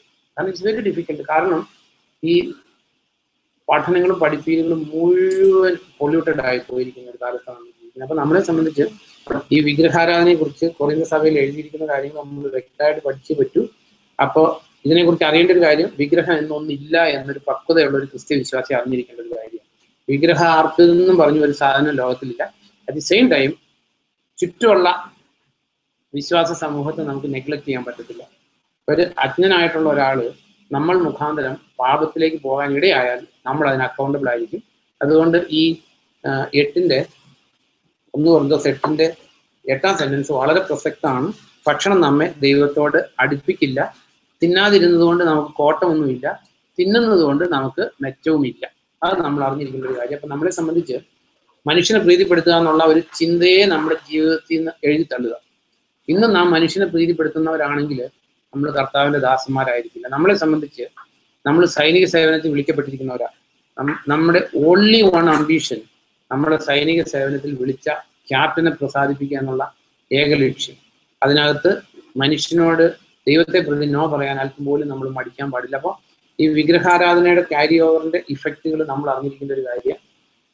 അപ്പൊ നമ്മുടെ മധ്യത്തില് ഇങ്ങനെയുള്ള യാതൊരു അല്പം പുളിമാവ് മുഴുവത്തെയും പുളിപ്പിക്കും. അതുകൊണ്ട് we must be absolute in scripture. ദൈവവചനത്തെ കുറിച്ചുള്ള പഠനത്തിൽ നമ്മൾ അബ്സല്യൂട്ട് ആയിരിക്കണം. അതിനകത്ത് അല്പം പോലും ആ ദൈവവചന സത്യങ്ങളിൽ നിന്ന് നമ്മൾ വഴിതെറ്റി പോകാൻ പാടില്ല. നമുക്ക് കർത്താവിന്റെ സ്തോത്രങ്ങൾ അർപ്പിക്കാനായിട്ട് നമുക്ക് സമയമെടുക്കും.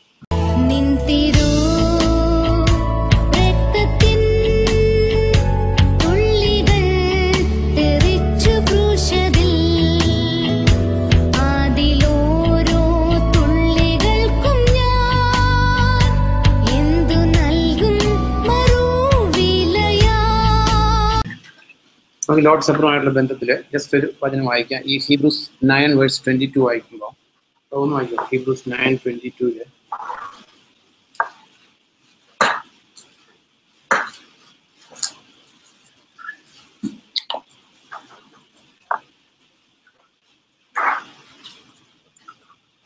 അതേ നിയമപ്രകാരം ഏതാണ്ട് എല്ലാം തന്നെ രക്തത്താലാണ് ശുദ്ധീകരിക്കപ്പെടുക. രക്തം ചിന്താതെ പാപമോചനമില്ല. മതി, ജസ്റ്റ് അറിയാവുന്ന കാര്യം. എന്നാലും ഒന്ന് ചിന്തിക്കേണ്ട ഒരു കാര്യം. കാരണം മനുഷ്യൻ പാപം ചെയ്തു, മരിച്ചു ഏദൻ തോട്ടത്തിൽ. സ്പിരിച്വലി ദൈവമായിട്ട് സെപ്പറേറ്റഡ് ആയി. ദൈവത്തിന്റെ നീതിയിൽ അത് ഏദൻ തോട്ടം തുടങ്ങി ഗാഗുൽത്താ മല വരെ ദൈവം കാണിച്ചു. മരണത്തിന് പരിഹാരം മരണം മാത്രം. അത് പഴയ നിയമത്തിലെല്ലാം നിഴലുകളിലൂടെ കാണിച്ചു. മൃഗങ്ങളെ കൊന്ന് മൃഗബലിയിലൂടെ വരാനിരുന്ന ബലിയെ കാണിച്ചു. പാപിക്ക് പാപിയെ രക്ഷിക്കാൻ പറ്റാത്തതുപോലെ പാപിയായിട്ടുള്ള മനുഷ്യനെ രക്ഷിക്കാൻ പാപമില്ലാത്തവന്റെ രക്തം ആവശ്യമായിരുന്നു. അതുകൊണ്ടാണ് ആ ഒരു സിമ്പിൾ തിയറി മനസ്സിലാക്കുവാണെങ്കിൽ ക്രിസ്ത്യാനികൾ മാത്രമേ സ്വർഗത്തിൽ പോവുള്ളൂ, നല്ലത് ചെയ്താലും സ്വർഗത്തിൽ പോകത്തില്ല എന്നൊന്നും ആരും ചോദിക്കില്ല. അറ്റ്ലീസ്റ്റ് നമ്മളത് അറിഞ്ഞിരിക്കേണ്ട ഒരു കാര്യമാണ്. രക്തം ചിന്താതെ പാപമോചനം ഇല്ല. എന്തൊക്കെ സൽക്കർമ്മം ചെയ്തെന്ന് പറഞ്ഞാലും പാപം അവിടെ അതുപോലെ നിലനിൽക്കും. സൽക്കർമ്മത്തിന് അതിൻ്റെതായിട്ടുള്ള കർമ്മങ്ങൾക്കനുസരിച്ചുള്ള പ്രതിഫലം എല്ലാവർക്കും ദൈവം കൊടുക്കും. അതിന് ജാതി മത വർഗ വർണ്ണ ഭേദമെന്നേ. നല്ലത് ചെയ്താൽ അതിനനുസരിച്ചുള്ള പ്രതിഫലം ദൈവം കൊടുക്കും. കാരണം ദൈവം നീതിമാനം. അറ്റ് ദി സെയിം ടൈം പാപം അവിടെ നിലനിൽക്കും. അപ്പൊ പാപത്തിന് പരിഹാരം മരണം മാത്രമാണ്. അല്ലെ രക്തം ചിന്തുക എന്ന് പറഞ്ഞാൽ ഇറ്റ്സ് നോട്ട് ദി ആ ലിക്വിഡിനെ അല്ല ഉദ്ദേശിക്കുന്നത്. രക്തം ചിന്തുക എന്ന് പറഞ്ഞാൽ മരിക്കുക എന്ന് അർത്ഥമുള്ളൂ. അല്ലെ മരിക്കാതെ പാപത്തിന് മോചനമില്ല. അത് പാപിക്ക് പാപിയെ വീണ്ടെടുക്കാൻ പറ്റത്തില്ല. അതുകൊണ്ട് ഇങ്ങനെ ഒരു മഹാപുരോഹിതനായിരുന്നു നമുക്ക് വേണ്ടിയിരുന്നത്. പരിശുദ്ധൻ, പാപികളിൽ നിന്ന് വേർതിരിക്കപ്പെട്ടവൻ, ആകാശങ്ങളിലൂടെ കടന്നുപോയവൻ. അതായിരുന്നു കർത്താവായ യേശു ക്രിസ്തു. അപ്പം ആ Jesus is the only way എന്നുള്ളത് നമ്മുടെ എല്ലാവരുടെയും ഹൃദയത്തിന്റെ അടിത്തട്ടിൽ ആഴമായിട്ടുണ്ടെങ്കിലേ നമുക്ക് മറ്റൊരാളോട് കർത്താവിനെ കുറിച്ച് പറയാൻ പറ്റും. ഒരു മനുഷ്യന്റെ മുഖത്തോട്ട് സ്നേഹത്തോടെ നോക്കുമ്പോൾ ഈ രക്തത്താലുള്ള വീണ്ടെടുപ്പ് പ്രാപിക്കാത്ത ഒരു മനുഷ്യന്റെ എറ്റേണിറ്റി, അവന്റെ നിശ്ചിത കാണാനുള്ള ഒരു സ്നേഹം നമ്മുടെ എല്ലാവരുടെയും ഹൃദയത്തിലുണ്ടായിരിക്കണം. അതായത് ഈ രക്തം ചിന്താതെ പാപമോചനം ഇല്ല. ഈ ചിന്തപ്പെട്ട ഈ രക്തത്തിലുള്ള വിശ്വാസം, നമ്മൾ ആദ്യം ചിന്തിച്ച പോലെ കേവലം ഈ വിശ്വാസം എന്നുള്ളത് ഒരു വീക്കായിട്ടുള്ള ട്രാൻസ്ലേഷൻ. ആക്ച്വലി ഇത്തിരിയോടെ ഒരു സെൻസിബിൾ ആയിട്ടുള്ള വേർഡ് കമ്മിറ്റ്മെന്റ് എന്നാണ്. കർത്താവിന് വേണ്ടി സമർപ്പിക്കപ്പെടാത്ത ഒരു ജീവിതം, സെറ്റപ്പാർട്ട് ചെയ്യപ്പെടാത്ത ഒരു ജീവിതം ഒരിക്കലും, അതായത് ക്രിസ്തുവിനോടുകൂടി മരിക്കാതെ അവനോടുകൂടി വാഴ്ച നടത്താൻ പറ്റും. നമുക്ക് പെസഹ കുഞ്ഞാടിന് ഞാട്ടുകൂട്ടത്തിൽ നിന്ന് ഒരു കുഞ്ഞാടിനെ പിടിച്ച് ഒരു ദിവസം പിടിച്ച് കൊല്ലുമല്ല ചെയ്തിരുന്നത്. എങ്ങനെയാണ് നമ്മൾ വായിക്കാറുണ്ട്? എങ്ങനെയായിരുന്നു? അതെ, അതായത് 10-ാം തീയതി മാറ്റി കെട്ടണതിന്, എന്നിട്ട് 14-ാം തീയതി കൊല്ലുന്നത്.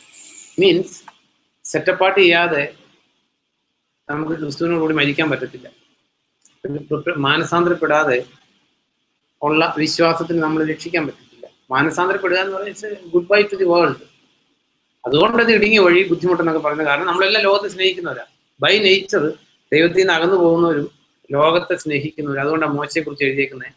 അതായത് ക്രിസ്തുവിന് വേണ്ടി ഏൽക്കുന്ന നിന്ന ഈ ലോകത്തിലെ നിധികൾ അല്ലെ ലോകത്തിന്റെ അട്രാക്ഷൻസിനെ വേണ്ടാന്ന് വെച്ചിട്ട് ക്രിസ്തുവിനോടുകൂടി ചേർന്ന് മോശ. അപ്പൊ നമ്മുടെ ജീവിതത്തിലും ഈ 10-ാം തീയതി തുടങ്ങി 14-ാം തീയതി വരെയുള്ള ഡേറ്റ്സാണ് നമ്മൾ ജീവിച്ചുകൊണ്ടിരിക്കുന്നത്. അപ്പോൾ മാറ്റി കെട്ടിയാലേ, സെപ്പറേറ്റഡ് ആയാലേ, ലോകത്തിൽ നിന്ന് സെപ്പറേറ്റഡ് ആയാലേ നമുക്ക് പെസഹ കുഞ്ഞാടിനോടുകൂടെ മരിക്കാൻ നമുക്ക് പറ്റത്തുള്ളൂ. നമ്മളെ സംബന്ധിച്ച് ഈ ദൈവവചനത്തിന്റെ പ്രമാണങ്ങൾ അനുസരിക്കാതെ നമുക്ക് ദൈവത്തിന്റെ അടുത്ത് ചെല്ലാൻ പറ്റത്തില്ല. Scripture is unbroken. തിരുവഴുത്തിനെ മറികടക്കാൻ ആരെക്കൊണ്ടും പറ്റത്തില്ല. അപ്പൊ ഇതിൽ അറിഞ്ഞിരിക്കേണ്ട ഒരു കാര്യം, രക്തം ചിന്താതെ പാപമോചനം ഇല്ല എന്നുള്ളത് ദൈവത്തിന്റെ നീതിയാണ്. അപ്പൊ ആ ചിന്തപ്പെട്ട രക്തം, അപ്പൊ നമ്മളും ക്രിസ്തുവിനോടുകൂടി മരിച്ചേ പറ്റൂ. ഈ ലോകത്തെ സ്നേഹിച്ച് ലോകത്തിന് വേണ്ടി ജീവിച്ചാൽ ലോകക്കാർ ചെന്നെത്തുന്ന സ്ഥലത്ത് എത്തും. നമ്മൾ സങ്കീർത്തനത്തിൽ വായിക്കുന്ന പോലെ അറിഞ്ഞുകൊള്ളുക, ഭക്തരെ ദൈവം നമ്മൾ നമ്മുടേതല്ല. കുറേ ലേഖനത്തിൽ നമ്മൾ വായിക്കും, നിങ്ങൾ നിങ്ങളുടെ വകയല്ല, നിങ്ങൾ വില കൊടുത്ത് വാങ്ങപ്പെട്ടവരാണ്. പക്ഷെ നമ്മളെപ്പോഴും എൻ്റെ ഇഷ്ടം, എൻ്റെ കൈ, എൻ്റെ കാലം എന്ന് പറയുന്ന പോലെ പറഞ്ഞ് ജീവിക്കാൻ പറ്റത്തില്ല. നമ്മൾ ക്രിസ്തുവിനോടുകൂടി മരിച്ചവരാ. നമ്മൾ നമ്മുടെ വക അല്ല എന്നുള്ള കാര്യം നമ്മൾ ഈ ലോർഡ് സപ്പർ അല്ലെങ്കിൽ കർത്തൃമേശ ആചരിക്കുമ്പോൾ ഓർത്തിരിക്കുന്നത്. നമ്മൾ നമ്മുടേതല്ല, നമ്മൾ വില കൊടുത്ത് വാങ്ങിക്കപ്പെട്ടവരാ. നമുക്ക് നമ്മുടേതായിട്ട് നമ്മുടെ ആഗ്രഹങ്ങളോ നമ്മുടെ ഇഷ്ടങ്ങളോ അല്ലെങ്കിൽ അതിനനുസരിച്ച് ജീവിക്കാൻ നമുക്ക് ആയിട്ടില്ല. നമ്മൾ ഓൾറെഡി സറണ്ടർ ചെയ്തതാണ്. അപ്പൊ ആ സറണ്ടർ ചെയ്ത സത്യത്തിനനുസരിച്ച് ജീവിക്കുന്നില്ല എങ്കിൽ കർത്താവെ കർത്താവെ എന്ന് തന്നെ വിളിച്ച് നമ്മൾ നഷ്ടപ്പെട്ടു പോകും. നമുക്കൊരു നിമിഷം നമ്മൾ തന്നെ ശോധന ചെയ്യാനായിട്ട് നമുക്ക് സമയമെടുക്കാം. ദൈവത്തിന്റെ പരിശുദ്ധാത്മാവ് ഓർമ്മിപ്പിക്കുന്ന കറക്ഷൻസ് നമുക്ക് കർത്താവിനോട് ഏറ്റു പറഞ്ഞ് ഉപേക്ഷിക്കാം. അപ്പോൾ സെറ്റപ്പാട്ടായിരിക്കണം നമ്മൾ, എങ്കിലേ പെസഹ കുഞ്ഞാടിനോടുകൂടെ നമുക്കും ബലി അർപ്പിക്കപ്പെടാൻ പറ്റും.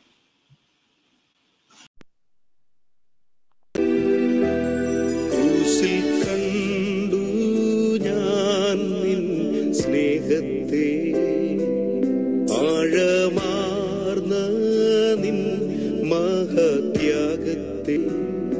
പകരം എന്തു